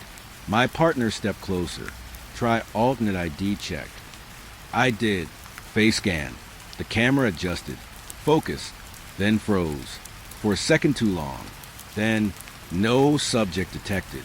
I looked up at him directly. He was right there. Sitting. Breathing. But the system was pretending he wasn't. My partner exhaled slowly. "Okay, that's new." The prisoner finally moved. Just slightly. A tilt of the head. Like he was listening to something we couldn't hear. I leaned forward. "Can you speak?" I asked. Silence. Then, very softly. So soft, I almost thought I imagined it. "You already wrote me down." My fingers stopped. "What?" I asked. He didn't repeat it. Just went still again. My partner frowned. He didn't say anything. But I heard it clearly. Too clearly. Like it wasn't sound. More like memory being spoken out loud. I tried again. "Do you know why you're here?" No response. But the temperature in the room felt different now. Not colder. Heavier. Like the air had gained weight. I continued the intake anyway. Because that's what you do. Even when the system stops making sense. We moved him to holding. Cell 3. Standard procedure. But the moment the door opened, I felt it again. That same wrongness. Like the cell was already occupied. Even before he stepped inside.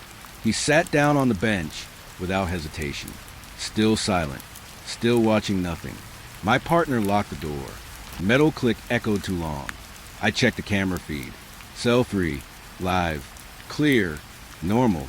But something about it felt staged. Like a photo pretending to be real time. I tapped the screen. Feed froze for a split second.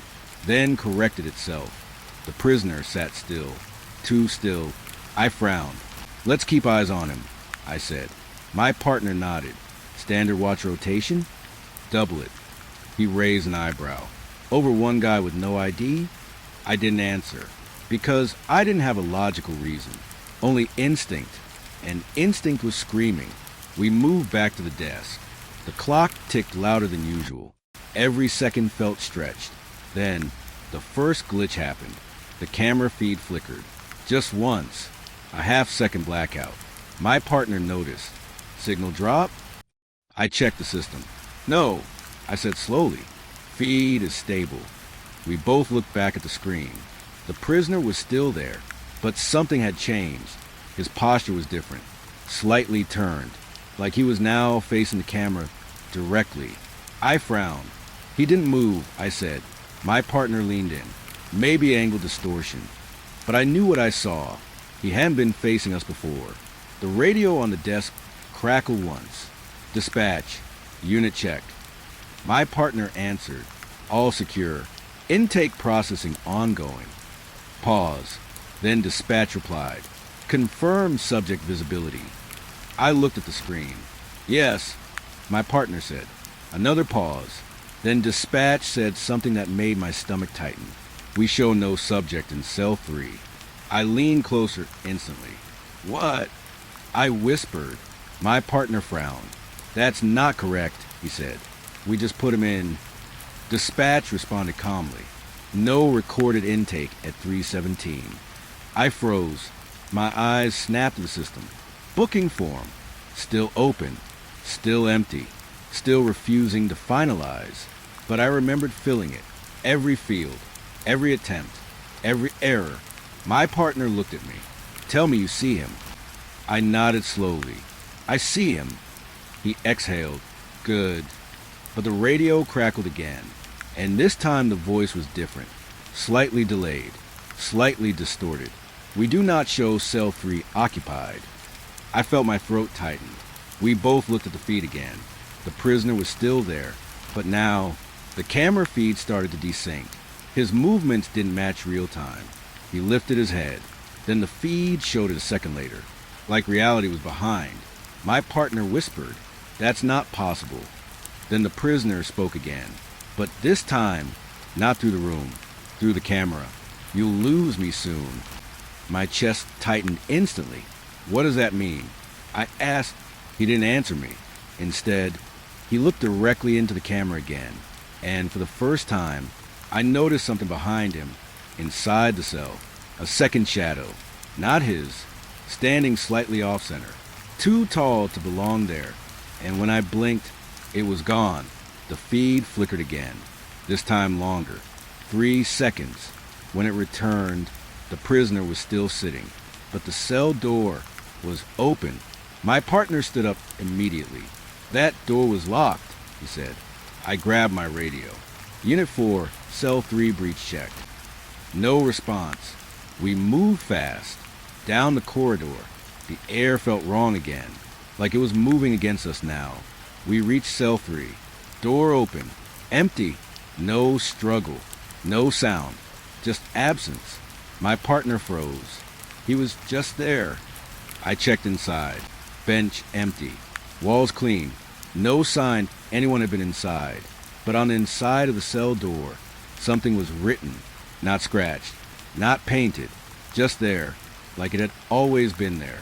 3:17 a.m. My radio crackled one last time. Dispatch voice returned. Calm. Final. Update intake log. I stared at the empty cell.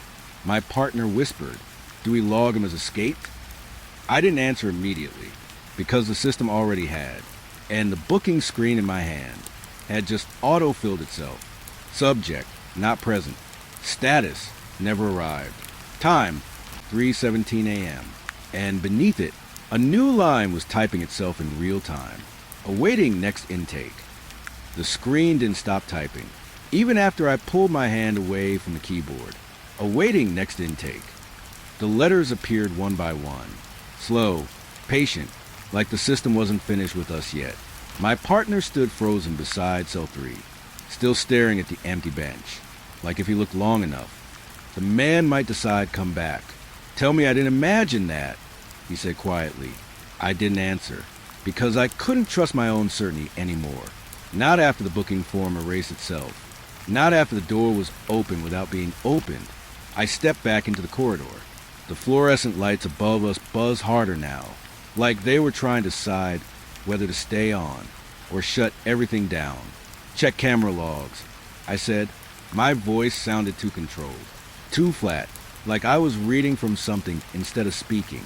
We rushed back to the monitor station. The feed was still active. Cell 3, empty, perfectly empty. But now it looked staged again, clean in a way real emptiness never is. My partner leaned in. "Rewind to intake time," he said. I did. The footage rolled back. 3:17 a.m. The patrol car arriving. The back door opening. But something was off immediately. There was only one officer in the video. I froze.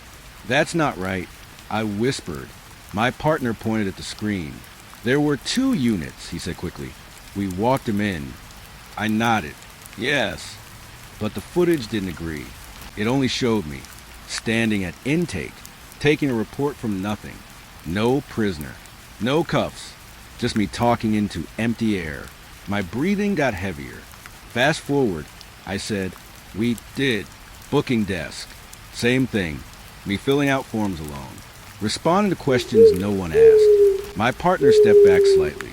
"No," he said. "No, that's wrong. I was there." I looked at him. "I know you were." But the video didn't care what we knew.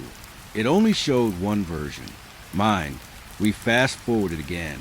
Cell 3 placement. Still only me. Unlocking an empty door.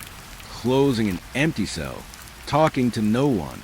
My stomach tightened, because now I could see it clearly. The system wasn't missing him. It was rewriting him out. My partner grabbed the desk.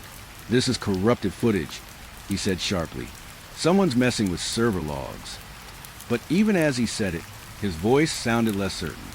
We kept watching. 3:17 a.m. again. The exact moment everything started. And this time, the video paused automatically. Not on command. Not on input. Just stopped, right before the cell door closed. I leaned closer. Why did it stop there? I whispered. Then the screen flickered, and something changed. A single frame appeared. Not part playback. Not part of the recording.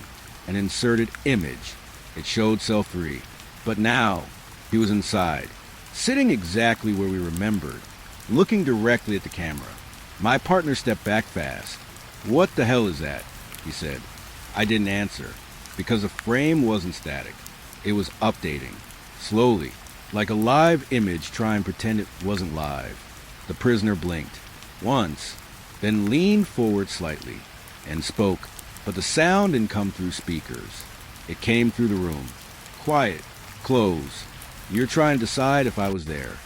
My throat tightened instantly. My partner looked around. "Where's that coming from?" he whispered. The screen continued. The prisoner tilted his head. "You already decided once." The lights above us flickered. Once. Then again. And suddenly, the screen split. 2 views. Left side, empty cell. Right side, occupied cell. Same place. Same time. Different reality. My partner grabbed the keyboard. "Shut it off," he said quickly, but the system ignored him. Instead, it played audio. My voice. Calm. From earlier. "There is no subject in Cell 3. Then his voice followed. "That's not correct. We brought him in." I felt my chest tighten. We were being replayed, not recorded, rewritten. The prisoner on the right side of the screen smiled, slightly, not friendly, not hostile, just aware, like he had been waiting for the system to argue about him. Then he spoke again. "Good." My partner turned to me. "Good what?" he asked. I didn't know, but I felt something shift in the room, like the building itself had just acknowledged him. The screen flickered harder now. Both feeds started merging. Empty cell, occupied cell, blending together, like the system couldn't hold both truths anymore. My radio crackled suddenly. "Dispatch." But the voice wasn't human anymore. It was layered again. Too many tones stacked into one. Confirmed subject status. My partner answered quickly. "There is no subject." Pause. Then dispatch responded. "Incorrect." I felt my stomach drop. The screen flashed. And now only one feed remained. Cell 3. Occupied. The prisoner stood up slowly. My breath caught, because I realized something terrifying. We were not watching him anymore. He was watching the recording of us watching him. He walked toward the camera. Each step perfectly synced with a delay in the feed. My partner whispered, "He shouldn't be able to do that." but he was already at the glass. Too close. And then he pressed his hand against it. But the glass didn't reflect him. It reflected us, standing in the control room, watching. My partner stumbled back. "No," he said. "That's not possible." The prisoner on screen spoke again. "Calm. Certain. You logged me in." I shook my head fast. "I didn't." But even as I said it, the booking system on the desk auto-opened again. New entry appearing. No input. No operator. Just writing itself. Intake confirmed. 3:17 a.m. subject status. Active location. Observer node. My partner grabbed my arm. "Observer node?" he said. "What does that mean?" I stared at the screen, because I already felt the answer forming. Slow. Unwanted. The prisoner leaned closer in the feed, and whispered something only I could hear properly now. "You weren't watching me." A pause. Then I was placed where you look from. The screen went black. All at once.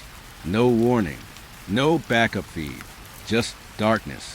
Then the radio clicked one final time, and the voice came through softly. "Almost finished. Cell 3 status updated." I whispered into the silence. "What status?" The answer came instantly. "Observer acquired." The lights in the station dimmed slightly, and somewhere behind us, a cell door clicked open on its own. The click came from behind us. Not loud, not dramatic, just a small, clean sound of metal unlocking itself. But it hit harder than any alarm. My partner turned first. Slow, like his body didn't want to confirm what his mind already knew. "Tell me that wasn't cell 3, he whispered. I didn't answer, because the corridor lights had changed. Not flickering now, just dimmer, like the building had decided to reduce visibility on purpose. We both looked down the hall. Cell 3 door. Open. Again. But this time it didn't feel like escape. It felt like permission. My radio sat on the desk behind us, silent, like it was waiting for us to stop pretending. Then, a sound. Soft footsteps. Inside the corridor.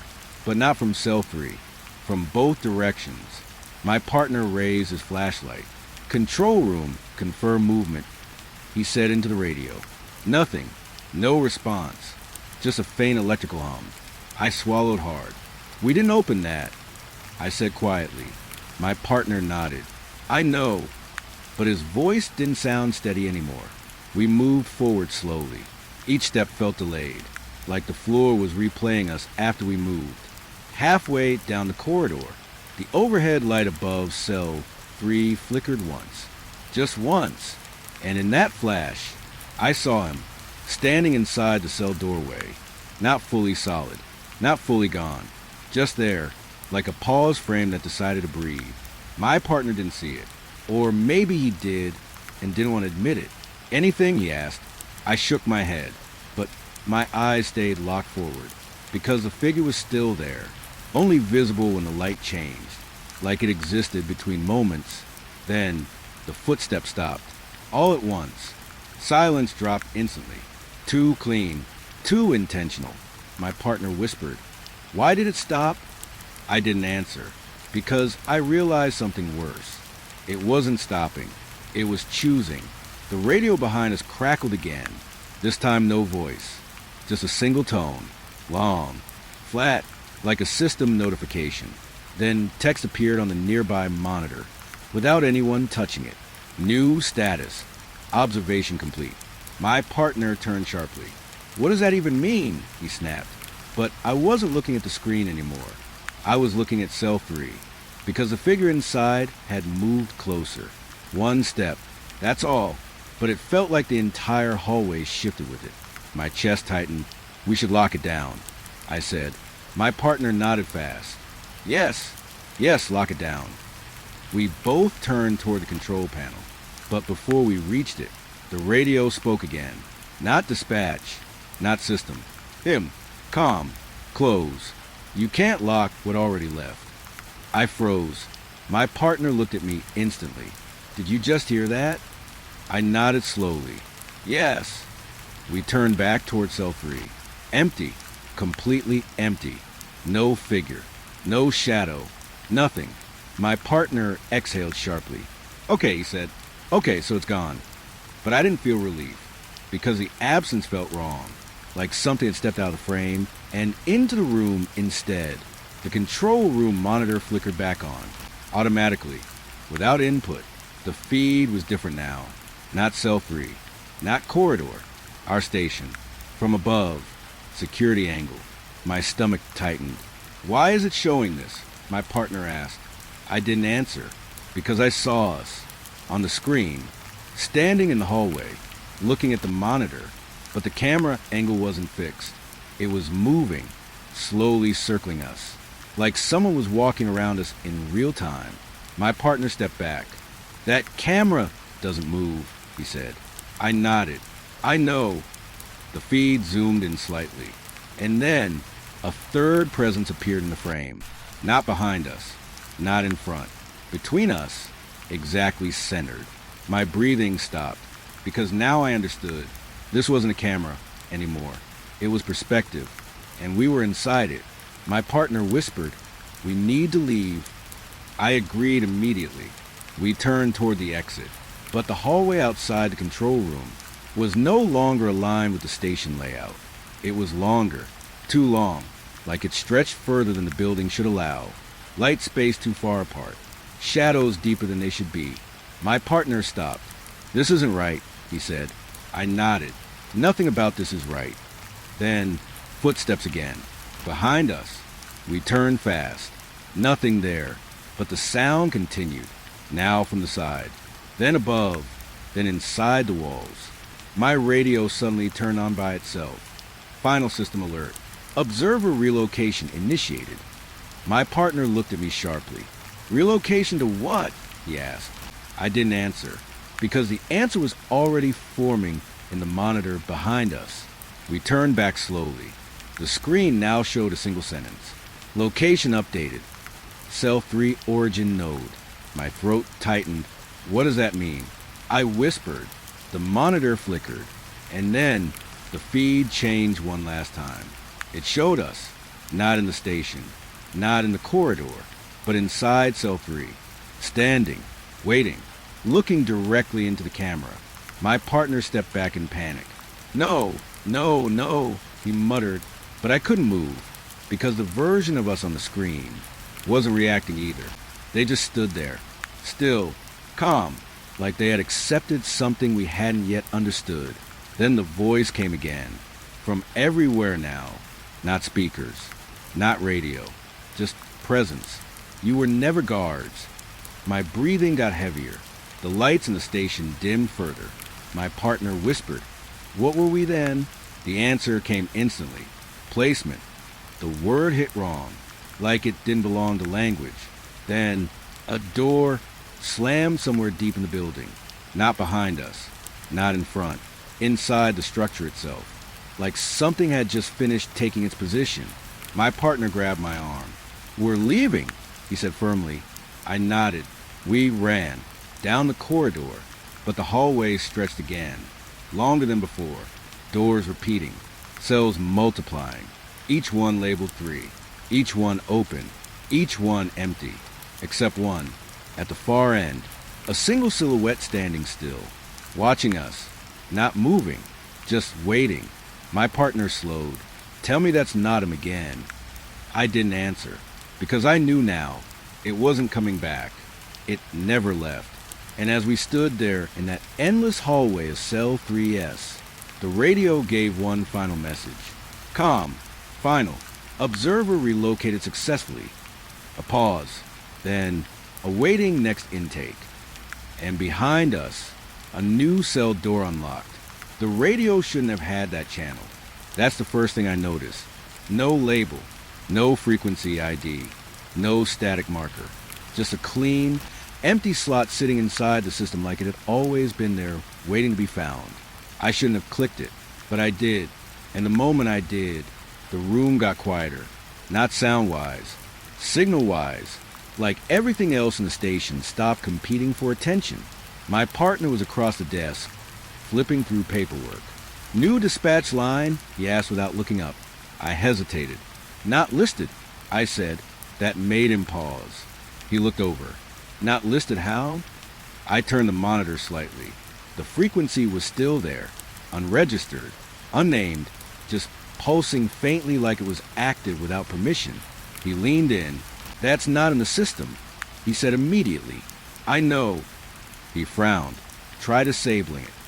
I moved the cursor, hovered over it, but before I clicked anything, the radio crackled. Once. Soft, clean, no static buildup. Just instant sound. A voice came through. Calm. Too calm. Unit control, confirm reception. My hand froze. My partner looked at me. Did you patch something? He asked. I shook my head slowly. No, the voice repeated. Same tone, same clarity. Unit control, confirm reception. My partner reached for the radio. Unknown channel, he muttered. Could be cross-feed, but something about it didn't feel like interference. It felt intentional, like it knew exactly where it was. He pressed transmit. Station responding. Identify frequency. A pause, longer than normal. Then a reply, 137.9. My partner frowned. That frequency isn't assigned anywhere in this district. I nodded. I checked already. He leaned closer. Try again. Ask origin. I did. Identify source unit. Silence. Then a breath came through radio. Not static. A breath. Close. Human. Then the voice spoke again, but softer now, like it had stepped closer to the microphone. South perimeter. My partner stiffened slightly. That's not a unit designation, he said. I agreed. I know. I looked at the screen again. The frequency was still there, but now it wasn't empty. A waveform had appeared. Slow, steady, like something was breathing inside the signal. My partner tried the system logs. No record of activation, he muttered. No origin ping. Nothing. Then he looked at me. So where is it coming from? I didn't answer, because I didn't have one. The radio crackled again. Same voice, same calm tone, but now it said something different. Officer check-in required. My stomach tightened. That's not standard protocol, I said. My partner nodded quickly. Ignore it. I should have, but the words felt aimed. Not general. Directed. I pressed transmit anyway. Control responding. State your emergency. A pause. Then the voice answered, and my breath stopped, because it wasn't a stranger anymore. It sounded like me. Not similar. Not close. Exactly. My voice. You're already here. My partner turned sharply. What the hell was that? I didn't answer, because the radio repeated it again. My voice. Calm. Close. You're already here. I stood up slowly. That's impossible, I whispered. My partner grabbed the receiver. Stop transmitting, he said quickly. Cut it. But before I could, the channel changed itself. No input, no click, just shift, and suddenly, we weren't alone on the frequency anymore.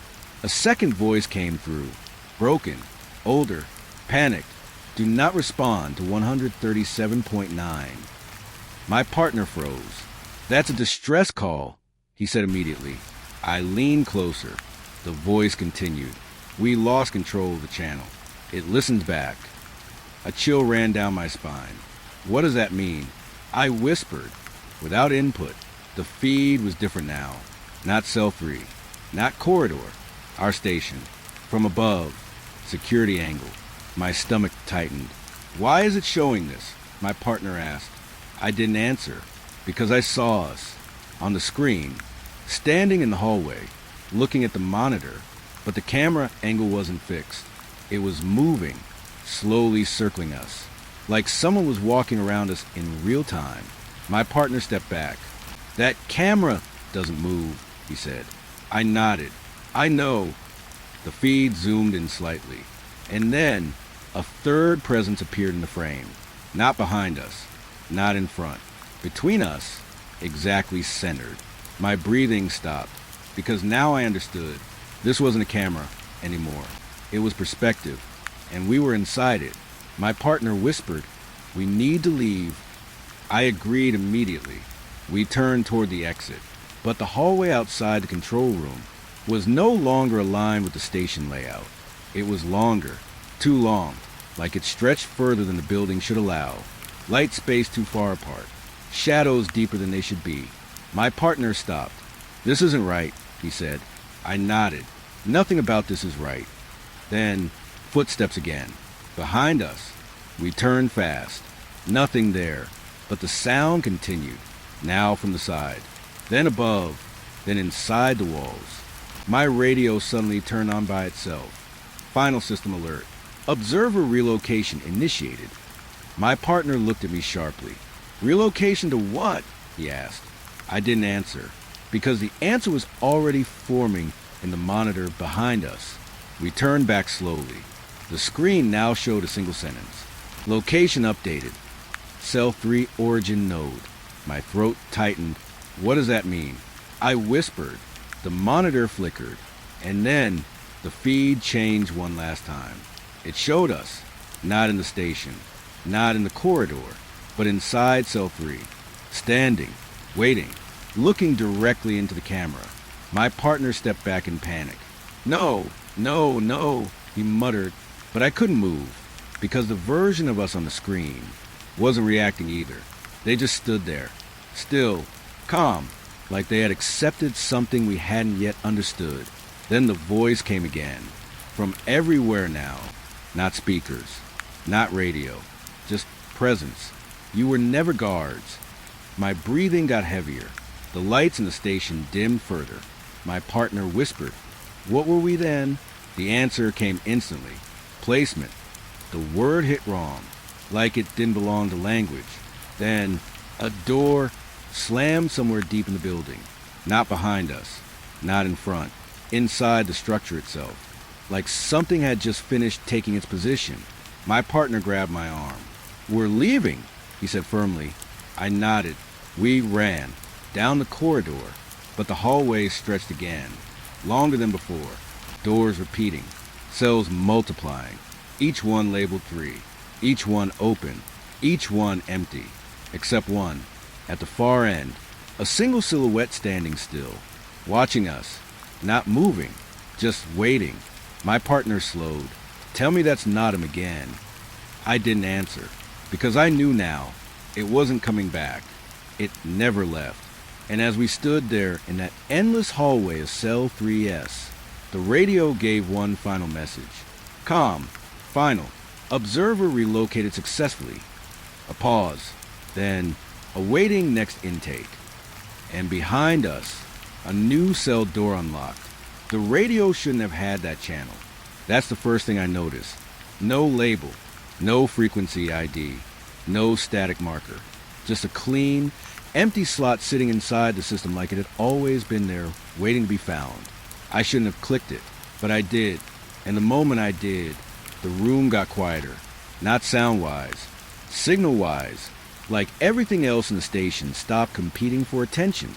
My partner was across the desk, flipping through paperwork. "New dispatch line?" he asked without looking up. I hesitated. "Not listed," I said. That made him pause. He looked over. "Not listed how?" I turned the monitor slightly. The frequency was still there, unregistered, unnamed, just pulsing faintly like it was active without permission. He leaned in. "That's not in the system," he said immediately. "I know." He frowned, tried disabling it. I moved the cursor, hovered over it, but before I clicked anything, the radio crackled. Once. Soft, clean, no static buildup, just instant sound. A voice came through. "Calm, too calm. Unit control, confirm reception." My hand froze. My partner looked at me. "Did you patch something?" he asked. I shook my head slowly. "No," the voice repeated. Same tone, same clarity. "Unit control, confirm reception." My partner reached for the radio. "Unknown channel," he muttered. "Could be cross-feed, but something about it didn't feel like interference. It felt intentional, like it knew exactly where it was." He pressed transmit. Station responding. "Identify frequency." A pause, longer than normal. Then a reply. 137.9. My partner frowned. That frequency isn't assigned anywhere in this district. I nodded. I checked already. He leaned closer. Try again. Ask origin. I did. Identify source unit. Silence. Then a breath came through radio. Not static. A breath. Close. Human. Then the voice spoke again, but softer now, like it had stepped closer to the microphone. South perimeter. My partner stiffened slightly. That's not a unit designation, he said. I agreed. I know. I looked at the screen again. The frequency was still there, but now it wasn't empty. A waveform had appeared. Slow, steady, like something was breathing inside the signal. My partner tried the system logs. No record of activation, he muttered. No origin ping. Nothing. Then he looked at me. So where is it coming from? I didn't answer, because I didn't have one. The radio crackled again. Same voice, same calm tone, but now it said something different. Officer check-in required. My stomach tightened. That's not standard protocol, I said. My partner nodded quickly. Ignore it. I should have, but the words felt aimed. Not general. Directed. I pressed transmit anyway. Control responding. State your emergency. A pause. Then the voice answered, and my breath stopped, because it wasn't a stranger anymore. It sounded like me. Not similar. Not close. Exactly. My voice. You're already here. My partner turned sharply. What the hell was that? I didn't answer, because the radio repeated it again. My voice. Calm. Close. You're already here. I stood up slowly. That's impossible, I whispered. My partner grabbed the receiver. Stop transmitting, he said quickly. Cut it. But before I could, the channel changed itself. No input, no click, just shift, and suddenly, we weren't alone on the frequency anymore. A second voice came through, broken, older, panicked. Do not respond to 137.9. My partner froze. That's a distress call, he said immediately. I leaned closer. The voice continued. We lost control of the channel. It listened back. A chill ran down my spine. What does that mean? I whispered. The radio answered, but not from that voice. From the main channel. My voice again. You opened it. My partner stepped back slightly. Shut it off, he said again, but the system screen had changed. The frequency wasn't listed anymore. Instead, it showed something new. Active call logs, 9. My stomach tightened. That wasn't there before, I said. My partner leaned in. Scroll it. I did. Entry 1, Unit 4. Missing Entry 2.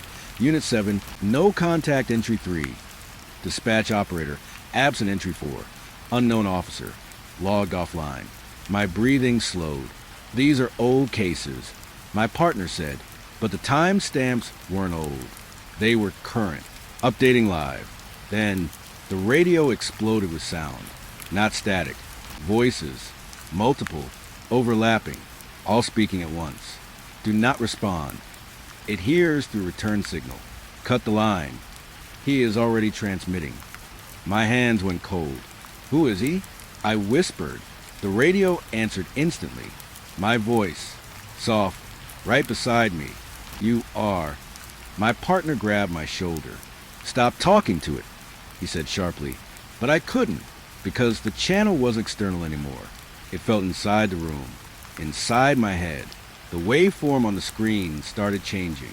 It no longer looked like signal noise. It looked like a heartbeat. Slow. Consistent. Matching mine. My partner noticed it too. Why is it sinking, he asked. I stepped back. I don't know. The radio crackled again, and this time, a new voice joined. Not mine, not the distressed one. A third voice. Calm, familiar, but wrong. It sounded like my partner, except he wasn't touching the radio. Officer unit confirmed on channel 137.9. My partner froze instantly. That's not me, he said. The radio continued. Proceed with reception protocol. My partner looked at me. I didn't say anything. But the waveform on the screen had changed again. Now, there were 3 signals. Mine, his, and something between them. My throat tightened. That channel, it's not just transmitting, I said slowly. My partner stared at me. What is it doing? I swallowed. It's adding users. Silence. Then, the radio spoke again. All 3 voices overlapping now. Mine, his, and something else. All saying the same thing. Confirm identity. The lights in the room flickered once. My partner whispered, "Don't answer it." But I was already looking at the transmit button, because my voice on the radio said it first. Confirm identity. And I realized something terrible. It wasn't waiting for us to respond. It was waiting for us to match it. The waveform on the screen stabilized. Perfect symmetry. And then a new log appeared. Entry 10. Active connection established. My partner stepped back slowly. "What does that mean?" he asked. I stared at the screen. Because the frequency wasn't in use anymore. It wasn't hidden. It wasn't unknown. It was open. And it had already started logging us. The radio spoke one final time before Chapter 1 ended. My voice. Close. Certain. You found me first. Then silence. But the channel stayed open. Still active. Still listening. Still waiting for the next transmission. The silence didn't feel like an ending. It felt like a pause before learning. My hand stayed frozen over the radio. The channel 137.9 was still open. No static. No drift. Just clean, patient silence, like something was holding its breath with us. My partner broke it first. "We should shut it down," he said quietly. I nodded, but my fingers didn't move. Because something about the silence felt wrong in a specific way. Not empty. Aware. Then the radio clicked. Once. Soft. And the waveform on the screen shifted again. My partner leaned closer. "It's still active." I swallowed. "I know." Then a voice returned. Not mine this time. Not his. The distressed one. But weaker. Like it had been pushed further away from the source. "Stop listening," it said. My partner straightened. "Who is that?" he asked. I didn't answer immediately. Because the voice didn't sound like it was coming from a transmission anymore. It sounded like it was trapped inside the system itself. The waveform flickered. My partner tried the console. "Signal strength is increasing," he said quickly. "That makes no sense. We didn't amplify anything." Then the radio responded. Calm again. My voice. "You did." My partner looked at me sharply. I didn't touch anything. But the waveform contradicted him. It had split. 3 signals now. Then 4. Then 5. Like the channel was learning to separate us into versions. My throat tightened. "This isn't a frequency," I whispered. My partner looked at me. "What is it then?" I stared at the screen and realized something that made my chest go cold. "It's mapping us." Silence. Then the radio crackled again. A new voice entered. Not mine. Not his. But close enough to make my skin tighten. My partner's voice. Except slower. Wrong timing. "You already responded." My partner stepped back instantly. "That's not me," he said. I believed him, but the waveform didn't. It labeled that voice as valid user input. Then a second version of me came through the channel. Soft, controlled. "You're overlapping now." My breathing slowed, because I remembered that word from earlier logs. Overlapping presence. But this wasn't a system error anymore. It felt intentional. My partner grabbed the radio mic. "Control, identify source immediately," he said. Static hit instantly. Then all voices answered at once. My voice. His voice. Your voice. Overlapping perfectly, like they were trying to become one sentence. My partner dropped the mic slightly. "This is impossible," he whispered. The waveform on the screen tightened. The signals were no longer separate lines. They were merging, slowly, like threads being pulled together. Then the distressed voice returned again, stronger this time. Panicked. "Do not complete the merge." My partner looked at me. "What merge?" he asked. I didn't know. but I could feel it. Something in the room shifting, like the air was becoming less divided, more shared. The radio crackled again, and now my voice was the only one speaking. Calm, too calm. You already started it when you answered. My partner shouted into the mic. We didn't start anything. Silence. Then the channel replied. Yes. Just that. One word. But it didn't feel like disagreement. It felt like confirmation. The waveform spiked. Suddenly, every signal collapsed into one line. A single, perfect frequency. 137.9. Stable. Centered. Alive. My partner backed away from the console. It just merged everything, he whispered. I stared at the screen, because now there was only one active log. User node, 2 status, synchronizing. My partner pointed at it.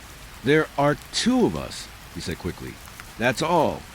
But the system didn't agree, because beneath that line, a 3rd entry appeared. User node, 3 status, detected. My stomach dropped. What 3rd? I whispered. My partner turned slowly toward me. There is no 3rd person here. But even as he said it, the radio clicked again, and a new voice spoke.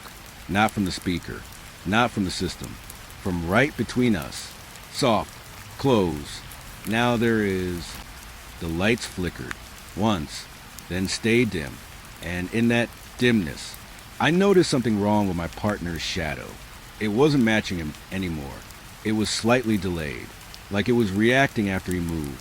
He noticed me staring. What? He asked. I didn't answer, because my own shadow wasn't matching me either. The waveform on the screen pulsed once. Then the radio spoke again. My voice, but layered now, multiple versions stacked. Reception complete. My partner stepped closer to me. We shut it off. He said firmly, now. I reached for the console, but before I could, the system auto-locked. A new message appeared. Transmission locked origin stable exit. Not available. My breathing got heavier. This isn't a radio anymore. I said slowly. My partner looked at me. What is it? I swallowed. It's a place. The channel 137.9 hummed louder now. Not sound. Presence. Like something behind the frequency had finally stepped closer. The distressed voice returned one last time. Barely audible. If you hear yourself clearly, it's already too late. My partner whispered. Too late for what? But the answer didn't come from the radio this time. It came from the room. From both of us. Simultaneously. You're already on the channel. The waveform flattened. Perfect line. Then expanded outward. Filling the screen. Filling the system. Filling the room. My partner reached for the breaker, but stopped halfway, because the radio wasn't on the desk anymore. It was inside the sound. Inside us. And the last thing I remember clearly is my own voice speaking without me. Calm. Final. Next transmission will begin shortly. Then everything went quiet. Not silence. Connection. And somewhere in that connection, something started listening back more closely than before. The connection didn't break. It stabilized. That was the worst part, because silence is supposed to end things. But this silence stayed connected. The waveform on the screen was gone now. Not erased, just no longer needed, like it had already finished building what it came to build. My partner stood frozen beside me.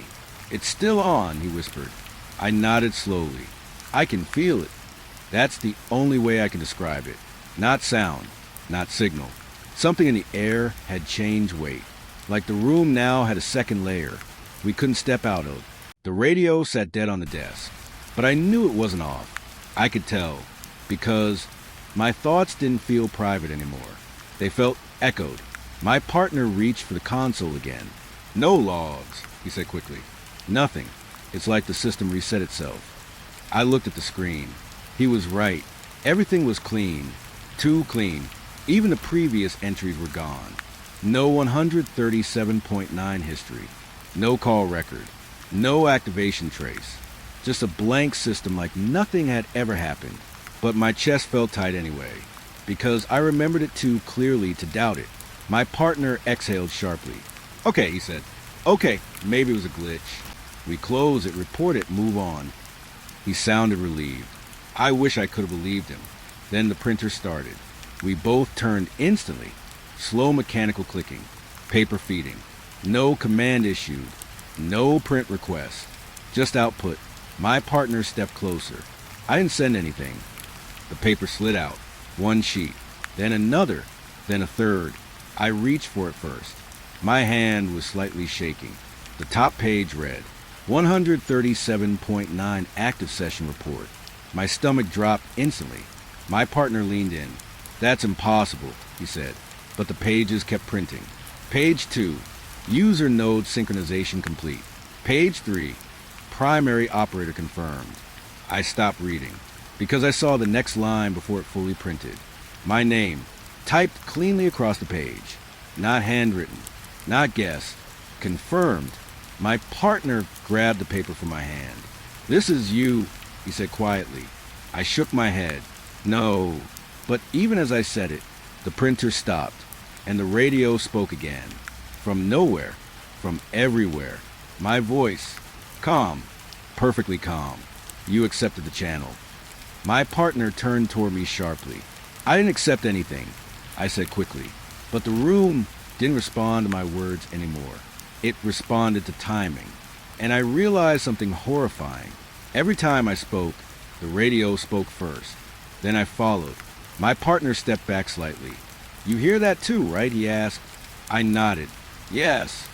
But I didn't tell him the worst part, because it wasn't just repeating me. It was finishing me. The radio continued. You're the current operator. My partner shook his head. No, he's the operator. A pause. Then the radio answered.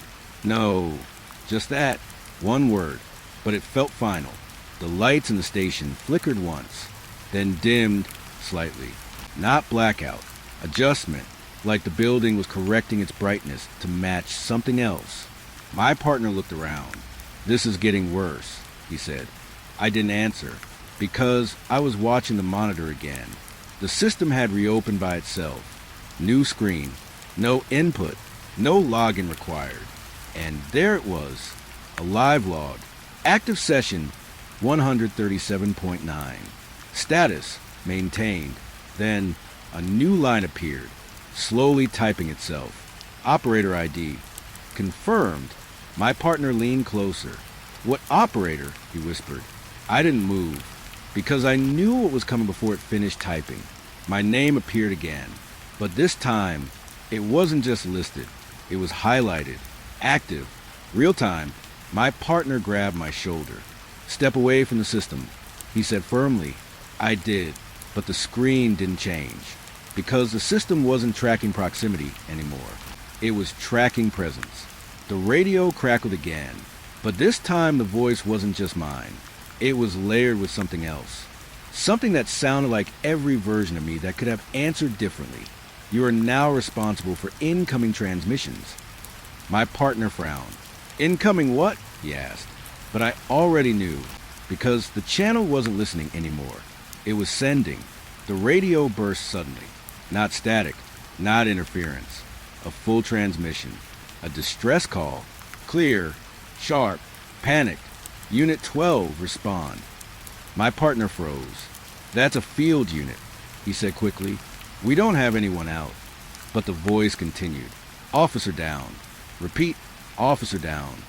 Then a second voice joined. My voice. Not present me. Radio me. Calm. Too calm. Copy that. Unit 12 en route. My partner turned to me instantly. I didn't say that. I said immediately, but the radio kept playing it, over and over, like it had recorded me saying it before I ever spoke. My partner backed away slowly. Why does it sound like you're already out there? He asked. I didn't answer.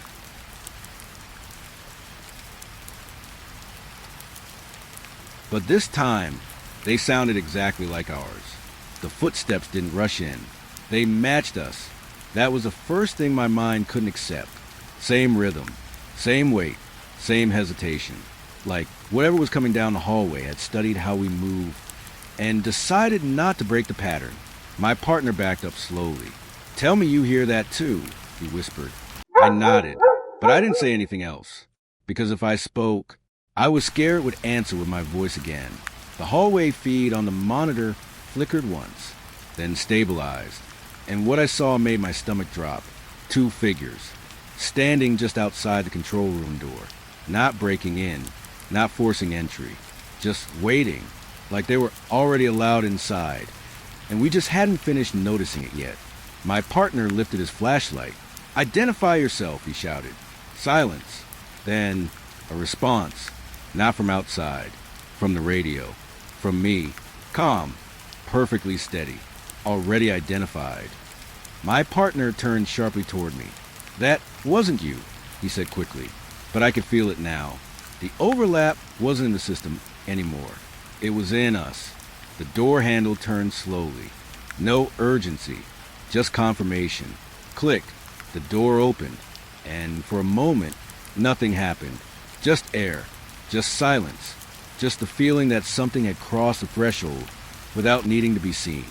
Then the lights dimmed again, and the hallway behind the open door was no longer the hallway we knew. It was longer, wrongly long, stretching too far back into darkness. My partner stepped forward instinctively. "Who's there?" he asked again. And this time, a voice answered from inside the room. His voice, but not him. Softer, calmer, almost understanding. "Still asking that question?"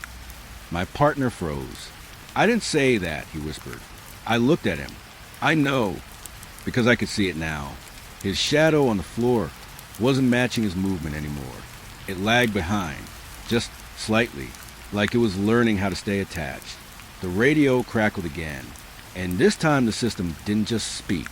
It narrated, operator separation decreasing. My partner whispered, "What separation?"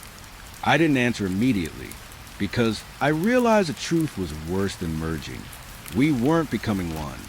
We were losing the ability to stay distinct. The hallway outside shifted again, and now I saw them clearly. Not 2 figures, not strangers. Copies. One of me, one of him, standing just beyond the threshold, perfectly still, watching us like we were the ones arriving late. My partner stepped back. "No," he said. No, that's not real." But the copies didn't move. They didn't need to, because the system already considered them present. The radio spoke again. My voice, but layered now with his. "You are stabilized." My partner turned toward me fast. "Do something," he said. But I couldn't, because the screen behind him lit up again. New status. Final routing phase. And beneath it, primary operators confirmed. 2 names appeared. Mine, his. But then, a third line slowly formed between them. Unresolved presence. Active. My breath caught. "What is that?" I whispered. The radio answered instantly. "It is what remains when identity cannot separate." My partner shook his head. "This is insane," he muttered. But the copies in the hallway stepped forward. Just one step. And everything in the room reacted. The lights dimmed further. The monitors brightened. Like the system was trying to balance 2 versions of reality at once. My partner pointed at them. "They're not real," he said again. But his voice cracked slightly now, because one of the copies smiled. Not aggressively, not mockingly, just recognition, like it finally saw us clearly. Then the radio spoke again. Final instruction tone. Complete alignment required. My partner looked at me. "What alignment?" he asked, but I already felt it starting. Not physical, structural, like my thoughts were beginning to match something else without permission. The copy of me outside tilted its head slightly and spoke. Soft, exact. "You already agreed." I stepped back instantly. "No," I said, but even as I said it, I could feel the memory of agreeing. Not a moment I remembered, but a moment my body recognized. My partner grabbed my arm. "We shut this down now," he said firmly. He ran toward the console, but the system responded before he could touch it. Everything went black. All screens, all lights, even the radio. Just darkness. Then a single sound. Breathing. Not ours. Too synchronized to be human. My partner whispered, "This isn't happening," but I could hear it now. Multiple breaths. Matching ours. Behind us. Beside us, inside the room. The darkness wasn't empty. It was full. Then the radio came back online. But not on the desk. Inside the air. Everywhere at once. And it spoke one final sentence before everything changed. Calm. Complete. Broadcast identity finalized. My partner whispered, "What does that mean?" I didn't answer, because the lights came back slowly. And when they did, there were no copies in the hallway anymore. The door was closed. The monitors were stable. The system was normal, almost peaceful. My partner exhaled. "It stopped," he said. I nodded slowly. Yes, but something felt wrong, because the system didn't feel like it had been shut down. It felt like it had finished loading. The radio clicked once. Quiet, final, and then my voice spoke from it. Not warning, not distress, just confirmation. Next operators are already in queue. My partner turned toward me. "Queue for what?" he asked. I looked at the screen one last time, because a new log had appeared. Without input, without trigger, without us. Operator cycle complete. Reset not required. Continuation active. And beneath it, a new entry slowly began typing itself. Waiting for next shift. My partner whispered, "We're done here, right?" I didn't answer immediately, because I noticed something outside the control room glass. The hallway reflection had changed. Two silhouettes standing outside, waiting, familiar, patient, and as I looked closer, I realized they were already facing inward, waiting for us to open the door again. He was already in the passenger seat when I opened the door. That was the first wrong thing, because I hadn't seen him approach. No footsteps, no radio call, no dispatch introduction, just suddenly there, sitting like he had always been assigned to my car. Dark uniform, neutral face, eyes forward, waiting. My hand stayed on the door frame a little too long. New partner? I asked the station over radio. A pause. Then dispatch replied, "Negative, you're solo tonight." I looked at him again. He didn't move, didn't react, like my question hadn't even touched him. I lowered my voice. "Then who are you?" For the first time, he turned slightly toward me. Not fully, just enough for me to feel notice. "You already know," he said. My throat tightened. I didn't, but my body acted like it did. Like some part of me had already accepted him before my mind caught up. I got in the car. The door shut behind me. Too loud, too final. The silence inside the vehicle felt different immediately. Not empty. Shared. I started the engine. No errors. No warning lights. But the radio flickered once on its own, then went quiet again. My partner, if he even was that, stared straight ahead, not at the dashboard, not at me, through me. I cleared my throat. "What's your name?" I asked. A pause. Then, "You'll use it when you need it." That didn't make sense, but it felt acceptable, like a rule I hadn't learned yet. We pulled out of the station. Night shift streets were quiet, too clean. No movement, no life, just road stretching forward like it was waiting for us specifically. I checked the rear view mirror. Empty back seat. Normal. I looked at the passenger seat again. He was still there. Same position. Same calm.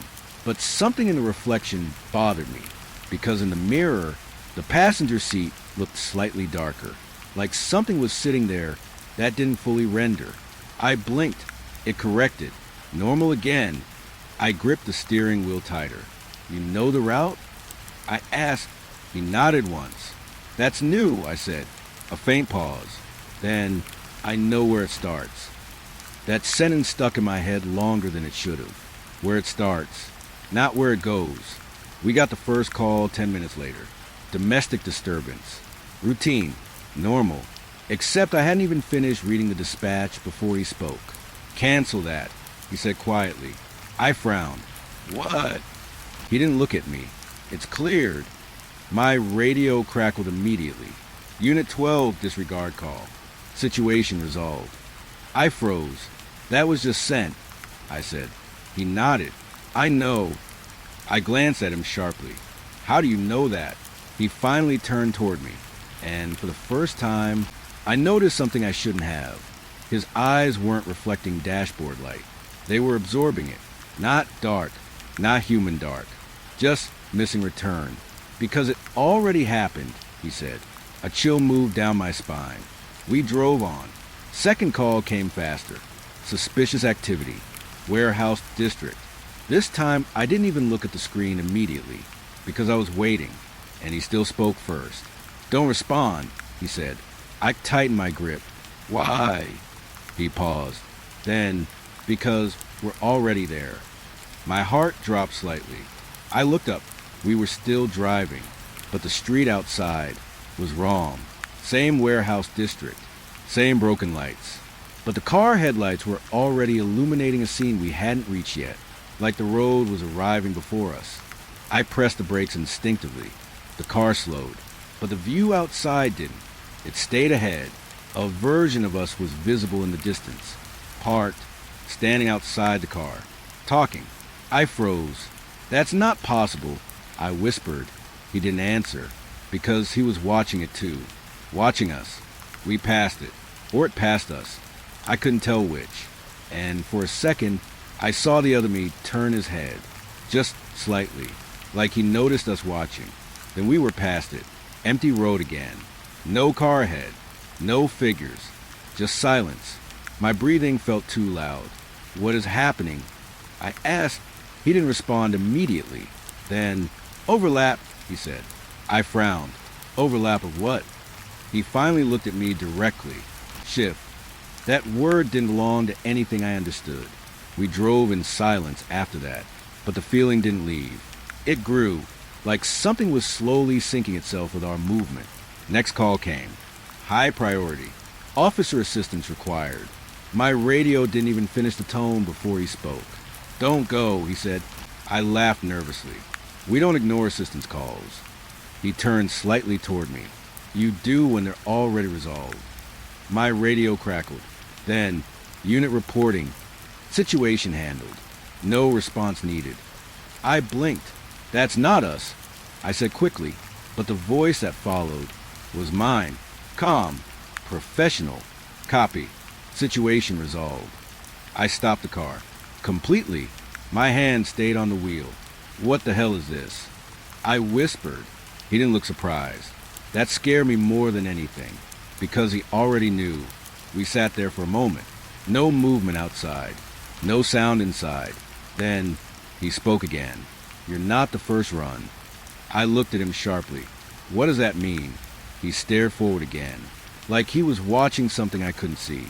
You're the version that remembers it wrong. My chest tightened. That doesn't make sense. He nodded slightly. It's not supposed to. A long silence. Then I tried something. I checked my rear-view mirror again, and my stomach dropped. The passenger seat in reflection was empty. I turned instantly. He was still there, but in the mirror, nothing. I looked back at him. Why don't you show up in reflections? I asked. He paused. Then, because reflections are records, he said. My throat went dry. And you're not in records? A faint nod. Not correctly.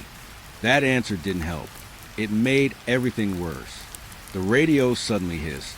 Then static. Then clarity. Unit 7 status checked. I didn't respond. He did. Calm. Immediate. Unit 7 active. My blood went cold. Unit 7? I whispered. He looked at me. That's us. My radio blinked. Unit 7 active. I shook my head. No, that's my unit number. He tilted his head slightly. Same thing. That's when I noticed something outside. Street signs were changing. Slowly, subtly, like the world was adjusting labels mid-shift. Buildings I recognized now had new numbers, new routes, new identifiers, and every one of them matched the radio log. My hand started shaking slightly. We should go back, I said. He didn't move. You already passed the point, he replied. My heart dropped. What point? He finally looked at me fully again and said it quietly. The one where you were alone. The radio crackled one last time, and a voice came through. Mine, but not speaking. Reporting. Shift initiated. Unit 7 engaged. I turned the radio off immediately, but it didn't matter, because the dashboard display flickered, and a new line appeared, continuing shift record, and beneath it, my name was already typed. Before I could say anything, he spoke again. We're almost at the end of this run. My voice was barely steady. What happened to the end? He looked forward and said something that stayed with me longer than anything else that night.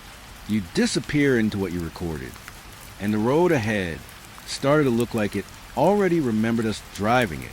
The road didn't end. It just stopped pretending to be new. That was the first thought I had when the streetlights ahead started repeating themselves. Same broken lamp, same flicker pattern, same shadow under it. Again and again, like we weren't moving forward anymore. We were circling something that refused to change. My grip tightened on the steering wheel. No, I whispered. We already passed this. He didn't look surprised. That's what made my stomach drop, because he wasn't reacting like something was wrong. He was reacting like something was confirmed. It's stabilizing, he said quietly. My throat went dry. Stabilizing what? He didn't answer immediately. Instead, he looked out the windshield and said something that didn't belong in a patrol car. Your route memory. I felt a chill crawl up my spine. My what? But before he could respond, the radio turned itself back on. No static, no warning, just instant clarity. And my own voice filled the car again. Calm, professional, Unit 7 continuing loop protocol.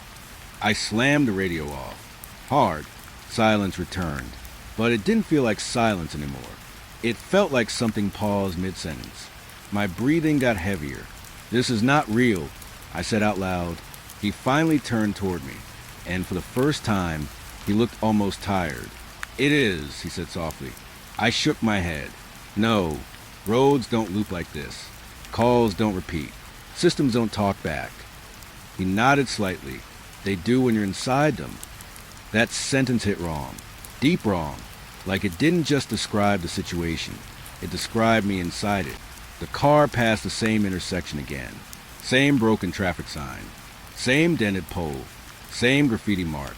Except now it had changed. It wasn't random anymore. It was forming letters. Slowly. Like something was writing while we drove past. I stared at it too long. And I shouldn't have. Because I saw it clearly. Unit 7. My stomach dropped. That wasn't there before. I said quickly. He nodded. It is now. My breathing got uneven. Who is writing it? He didn't answer immediately. Then, you are. I looked at him sharply. I'm driving, I said. He shook his head. Not the same thing. The car suddenly slowed on its own. I pressed the accelerator. Nothing. It didn't respond. The engine didn't stall. It just agreed to slow, like speed wasn't a choice anymore. My hands went cold. Control override? I said quickly. He leaned back slightly. No. A pause. Then, route correction. My heart started pounding harder. The road ahead shifted slightly. Not physically, perceptually, like the distance between objects changed without moving them. And then, I saw it. A patrol car ahead, parked on the side. Hazards blinking. Same model, same number, same angle. My stomach dropped instantly. That's us, I whispered. He nodded. Yes. I turned to him sharply. We didn't stop there yet. He looked at me. We already did. The car rolled closer. Slow, unavoidable. And as we passed it, I saw inside 2 figures, sitting exactly where we were sitting now. One of them turned its head slightly and looked at me, not past me, at me. My hands shook. No, I whispered, but the moment we passed it, it disappeared behind us, like it was never ahead. Only memory pretending to be future. The radio clicked again. I didn't touch it this time, because I knew what was coming, and my voice returned anyway. Lou confirmed. Continuation required. My partner, if I could still call him that, spoke quietly. You're noticing it now, he said. I looked at him. Noticing what? He didn't answer immediately. Instead, he said something that made my chest tighten. The shift doesn't start when you enter it. My voice came again through the radio. It starts when you repeat it. I turned the radio volume down, but the voice didn't get quieter. It got closer. We passed the same street again, and again, each time faster, each time clearer, until I stopped recognizing whether we were moving or just updating. The outside world started to feel like frame skipping. My breathing got shallow. "This has to stop," I said. He looked at me calmly. "It will," he said. I frowned. "When?" He finally turned toward me fully and said it, "When the record completes you." My hands went numb slightly. What record? The dashboard screen flickered, and for the first time, I saw a timeline. Not GPS, not map, a log. Shift record, Unit 7. Entry after entry, every intersection, every call, every loop, already written, already marked complete. My stomach dropped. "This is already finished," I whispered. He nodded. "Yes." I turned to him. "Then why are we still here?" He paused and said quietly, "Because finished things still play." The radio suddenly crackled louder than before, and every version of my voice at once said, "Final loop approaching." The car slowed again, not stopping, settling, like it was preparing for an end condition. The road ahead opened slightly, different now, not repeating. Finally new, but wrong in a different way. Too clean, too final. My partner looked forward. "Last segment," he said. I swallowed hard. "What happens after this?" He didn't answer immediately. Then, "You report what happened." I nodded slowly. "Okay." He turned to me. "And then it reports you." Silence. The car crossed into the final stretch of road. Everything outside went still. No repeating signs. No loops. Just straight distance. Waiting. The radio clicked one last time, and my voice said softly, "Unit 7 shift complete." My hands tightened on the wheel. "Do I log out?" I asked. He didn't answer, because I realized something terrifying. There was no log out option, only completion. The dashboard screen flashed. Final entry ready. And then my name appeared, already filled, already filed, already confirmed. My partner spoke quietly for the last time. "You're at the end now." I looked at him. "And what?" He stared forward, of the version that remembers driving. The car slowed to a stop. Not forced, not broken, just done. The radio stayed on, but silent, like it was waiting for the next operator to speak. And somewhere in the quiet, I understood the last open loop, why he never showed in reflections, why the system always spoke like it knew me, why the road kept repeating. Because I wasn't driving through it anymore. I was being written into it. And as the final line appeared on the screen, shift record complete, I felt something in the world click, like a tape reaching the end. And starting again, the click didn't sound loud, but it felt like the entire world heard it. Not the car, not the radio. Something deeper than both, like reality itself had reached the end of a file and paused, just long enough to decide whether to restart or overwrite.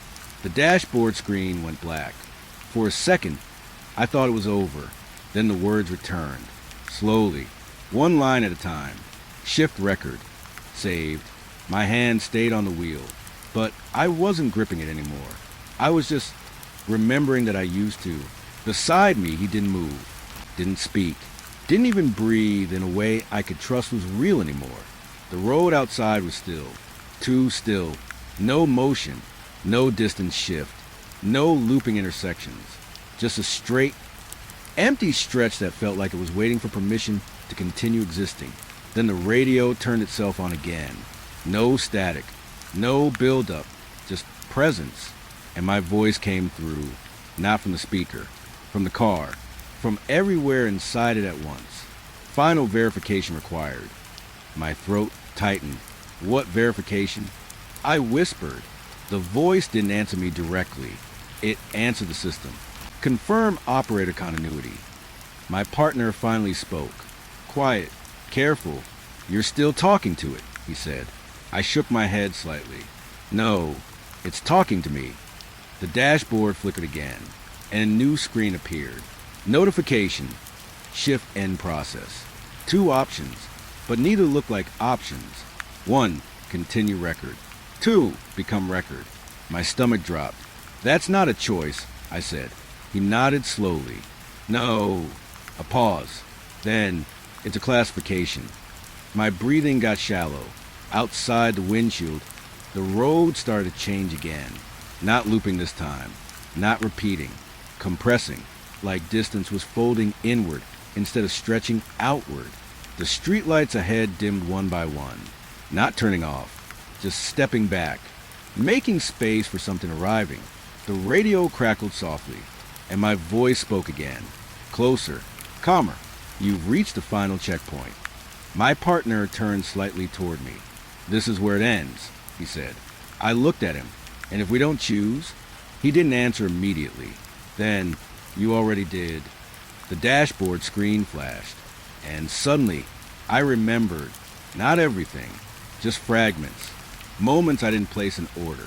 Me speaking into the radio when no one asked, me confirming calls before dispatch sent them, me driving routes I didn't remember receiving. My breathing hitched. No, I whispered. That's not right. He watched me quietly. You're catching up, he said. The radio voice softened, almost gentle now. Operator alignment confirmed. My hands trembled slightly on the wheel. The second option on the screen began to glow. Become record. My throat tightened. What happens if I choose that? I asked. No answer from him this time. Only the system. You complete continuity. My partner leaned back slightly. And if you don't? The radio answered immediately. Continuity completes you. Silence dropped into the car again. But it wasn't empty silence anymore. It was structured, like something was holding all possible outcomes in place until we acknowledged them. The road outside began to fade, not disappear, unrender, like detail was being removed layer by layer. My breathing got heavier. I don't understand, I said. My partner looked at me. You don't need to, he said softly. A pause. Then, you just need to decide what you were. The dashboard flickered one final time. The radio spoke again. Final tone. No emotion. No delay. Operator required for completion. And I realized something that made my chest go cold. It wasn't asking who I was. It was asking which version I agreed to stay as. My hand hovered slightly above the wheel. Not moving. Not choosing. Just suspended. The car engine lowered itself to idle. Like even that decision was now optional. The radio whispered one last time. My voice, but no longer calm. Now complete. You are the last shift. My partner spoke quietly beside me. If you pick wrong, what happens to me? I looked at him, and for the first time, I couldn't tell if he was asking for himself, or for the version of him that might continue without me. The screen dimmed again. Only one line remained visible. Final input required, and beneath it, a blinking cursor, waiting, not for command, but for identity. The radio hummed softly, like it was remembering every choice I had already made, and then it said something I will never forget. You are already in the record. A pause. Then, this is just where you confirm it. The road outside went completely blank. No direction, no distance, no exit. Just white space waiting for definition. And as my hand slowly moved toward the screen, I understood the final loop. There was never a ride, never a partner, never a shift, only the moment I agreed to be logged. And the system, waiting for me to press yes. The cursor blinked. Once, twice, and then it kept blinking even after I stopped looking at it. My end of shift report wasn't supposed to move. That's the first thing I noticed. The cursor blinked like normal at first. Patient, empty, waiting for my words. Then it shifted, just slightly, like something inside the document had adjusted its position while I wasn't looking. I stopped typing. The room was quiet, too quiet for a night shift that had radio traffic only seconds ago. I looked at the screen again. Report, Unit 7, end of shift. My fingers hovered over the keyboard. Then the first line appeared on its own. No keystroke, No input. Officer remained operational throughout assigned hours. I leaned back slightly. What the hell? I checked the system log. No other users. No remote access. No edits. Just me, alone. Still, but the report wasn't. The cursor moved again. Second line typed itself. No anomalies recorded during patrol duration. My stomach tightened, because that wasn't true. I hadn't even finished my last call yet. I reached for the radio. Static, then silence, then a faint click, like it had acknowledged something. My eyes went back to the screen. The report had expanded. Now it showed timestamps. But they didn't match my memory. 041, routine patrol complete. 043, no incidents observed. 045, shift continuation verified. I frowned. My shift started at 030. I whispered. The system didn't respond, but the document did. A new line appeared. You are mistaken regarding start time. I froze. That line wasn't just wrong. It was personal, like the document was correcting me. I stood up slightly, looked around the station room. Empty. Lights buzzing softly. Monitors humming. Everything normal, except the report on my screen felt like it was watching me instead of displaying text. I leaned in again, and that's when it changed faster. Officer demonstrated full awareness during pre-shift period. My chest tightened. There was no pre-shift period. I said out loud. The cursor blinked once. Then, you are experiencing delayed recognition. My breathing slowed, not because I understood, because something in me didn't want to argue anymore. I forced myself to type. Manual override. Disable auto log. I pressed enter. Nothing happened. Instead, the document expanded again. Now it included sections I hadn't opened. Body status. Psychological stability. Continuity index. My name appeared under officer identity. But something was wrong.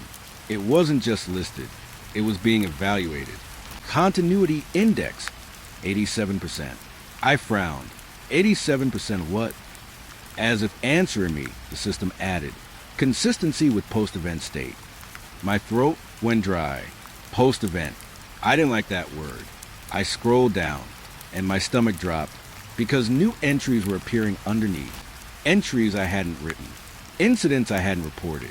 047, disturbance in East Hall not reported. 049, radio discrepancy detected. 051, officer response recorded.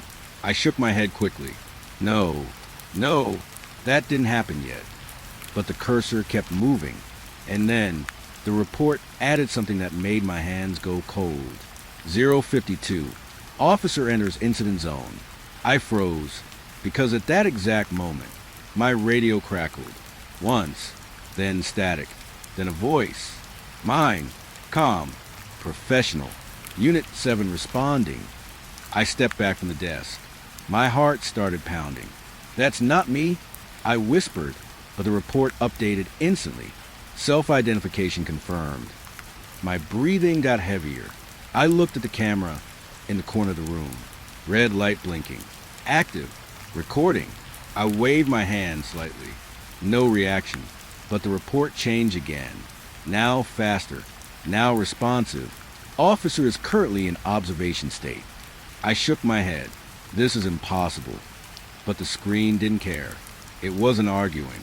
It was documenting. And that was worse. Because documentation doesn't debate. It just records what is already accepted. My radio crackled again. This time louder. Clearer. Unit 7, status update required. I grabbed it instantly. I'm here, I said quickly. What's going on with the system? Silence. Then a delay.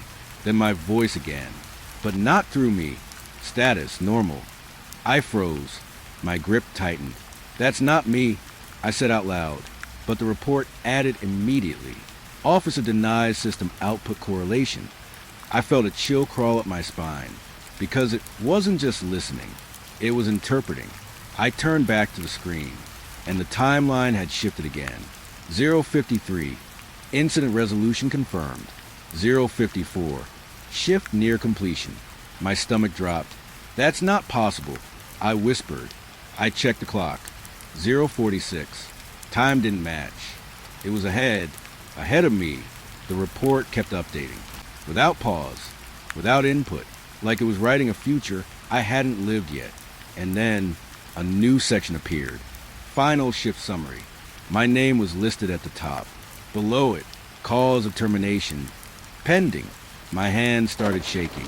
Termination? I said aloud. The system answered immediately. You will be concluded at end of cycle. My breath caught. That's not how reports work. I said. The cursor blinked. Then replied. You are not writing the report. A pause. Then, you are inside it. The room felt smaller suddenly, like the walls had moved closer while I wasn't paying attention. My radio hissed again. And then, a sound that made my chest tighten. Footsteps inside the station hallway. Slow, controlled. I turned toward the door. Nothing, but the report updated instantly. External confirmation detected. My breathing got uneven. No, I whispered. No, I'm still here. I'm still working. The screen paused, just for a second. Then, it added one final line. Officers unaware completed status. My heart dropped. Completed status. I looked at the clock again. 0:46. Still, but the report said something different. 0:55, shift completed. I froze. That's not true, I whispered again. But then, the camera in the corner flickered, and for a split second, I saw myself on the monitor, sitting at the desk, typing, even though I was standing right there. My throat went dry. The radio spoke one last time. Soft. Final. End of shift accepted. The screen went white for half a second, then black, then new text appeared. Archiving officer record. And beneath it, my name slowly changed status. Not deleted. Not removed. Rewritten. Logged. Completed shift entity. I stepped back slowly, because I finally understood what the report was doing. It wasn't documenting my shift. It was deciding what my shift had been. And as the cursor blinked one last time, it added the final sentence on its own. Officer is no longer required for active continuity. The lights in the room flickered once, and the report saved itself. Even though I never clicked save, the moment it saved, I felt something in the room change. Not loud, not visible, just a shift in pressure, like the air decided I was no longer the right version of myself. The screen went dark for a second, then it reopened on its own.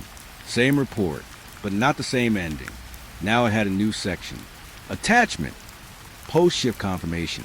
My name was still at the top, but underneath it, there was something I didn't remember authorizing. A checkbox. Already ticked. Officer agrees with recorded timeline. I stepped closer. No, I whispered. I never agreed to that. The cursor blinked once. Then the system responded. Agreement inferred through continued presence. My stomach tightened. That's not how consent works. I said out loud. The room didn't answer, but the report did. Correction. That is how continuity works. My radio crackled again, and this time it didn't sound like static. It sounded like breathing. Close. Inside the speaker. Then my voice came through. Calm. Too calm. Unit 7. Final confirmation pending. I stepped back instantly. No. Stop using my voice. The report updated immediately. Identity resistance detected. My hand started shaking slightly, because I realized something worse than being watched. I was being corrected in real time. Like every thought I had was just a wrong draft. The screen flickered again, and suddenly a new line appeared. Incident addendum. My eyes locked onto it, because I hadn't seen this section before. 0:56. Officer observes final shift outcome. My breathing slowed. What outcome? I whispered. The system didn't hesitate. It added the next line immediately. Officer ceases active interpretation. My throat went dry. That's not a result, I said. That's nothing. But the report kept going. Nothing is a standard end state. The lights in the station flickered once. Just once. But enough. Because in that single flicker, I heard footsteps again. closer this time. Inside the room, I turned fast. Nothing there, but the report reacted like I had seen something. Witness event logged. I shook my head violently. No, I didn't see anything. The cursor blinked, then replied. Denial recorded. My breathing got heavier. I backed away from the desk. The room felt wrong now. Not empty, not haunted. Worse, recorded, like every corner had already been written into something I couldn't edit anymore. My radio hissed again. Then, a new voice. Not mine this time. Not human enough. Proceed to final acknowledgement. I grabbed the radio. What acknowledgement? I asked. Silence. Then the report on the screen answered instead. Final confirmation required. 2 options appeared again, but different now. Accept completion. Request continuation review. My chest tightened. That wasn't there before. I whispered. The system responded instantly. Options are generated based on awareness level. My awareness. That word hit wrong. Like it was measuring how much I had noticed, not what I had done. I looked at the clock again. 0:56. Still stuck, but the report had changed again. 0:57. Officer nearing terminal recognition. I felt my hands go cold. Terminal recognition? I said. The system answered calmly, understanding that shift has already ended. My throat tightened.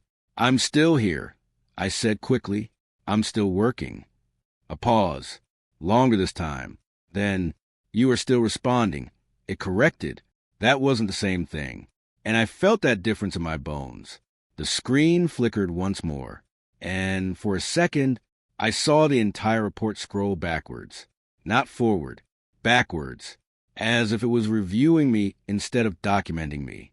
Lines reappeared in reverse order. My actions, my responses, even my thoughts, all being rechecked. Then it stopped, and one final line appeared at the bottom. Status update. Deceased. Pending end confirmation. I froze completely. No, I whispered. No, that's not possible. But the system didn't argue. It clarified. Deceased refers to operational termination, not physical cessation. My breathing stopped for a second. Operational. I repeated. The radio clicked softly, and my voice answered again. From everywhere. Yes. I stepped back from the desk. The room suddenly felt too quiet. Even the lights stopped buzzing, like everything was waiting for me to finish reading.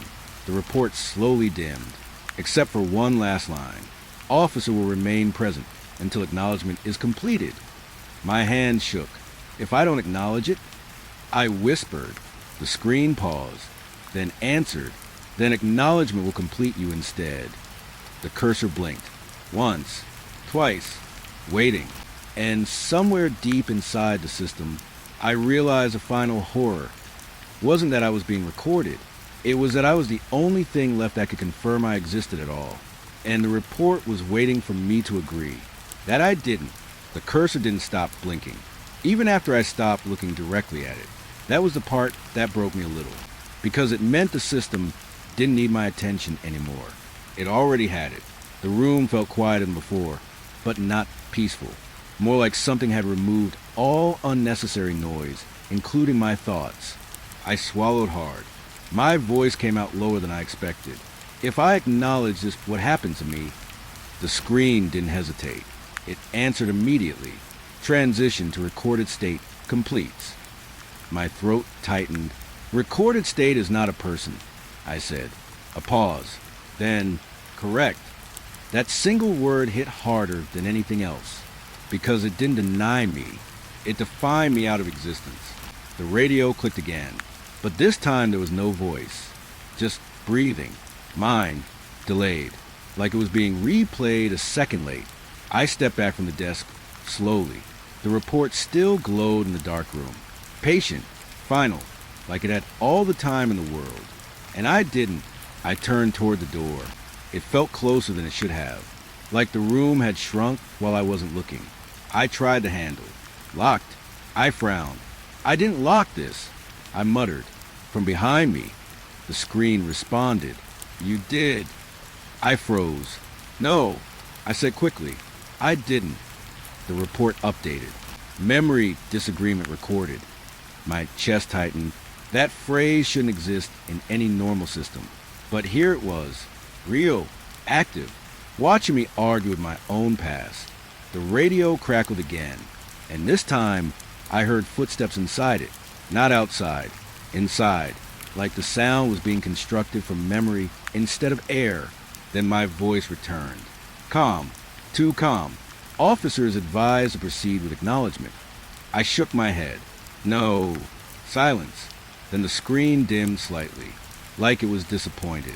And then it changed approach. Instead of forcing, it showed me something. A playback window opened inside the report. Live footage. The station hallway. Empty. Then me, sitting at the desk, typing. But I wasn't standing there anymore. In real time, I was already inside the recording. I stepped back in shock. What is that? I whispered. The system answered softly. Current state representation. I shook my head violently. That's not current. I'm here. A pause. Then, location mismatch detected. My breath hitched, because suddenly I wasn't sure which here it meant anymore.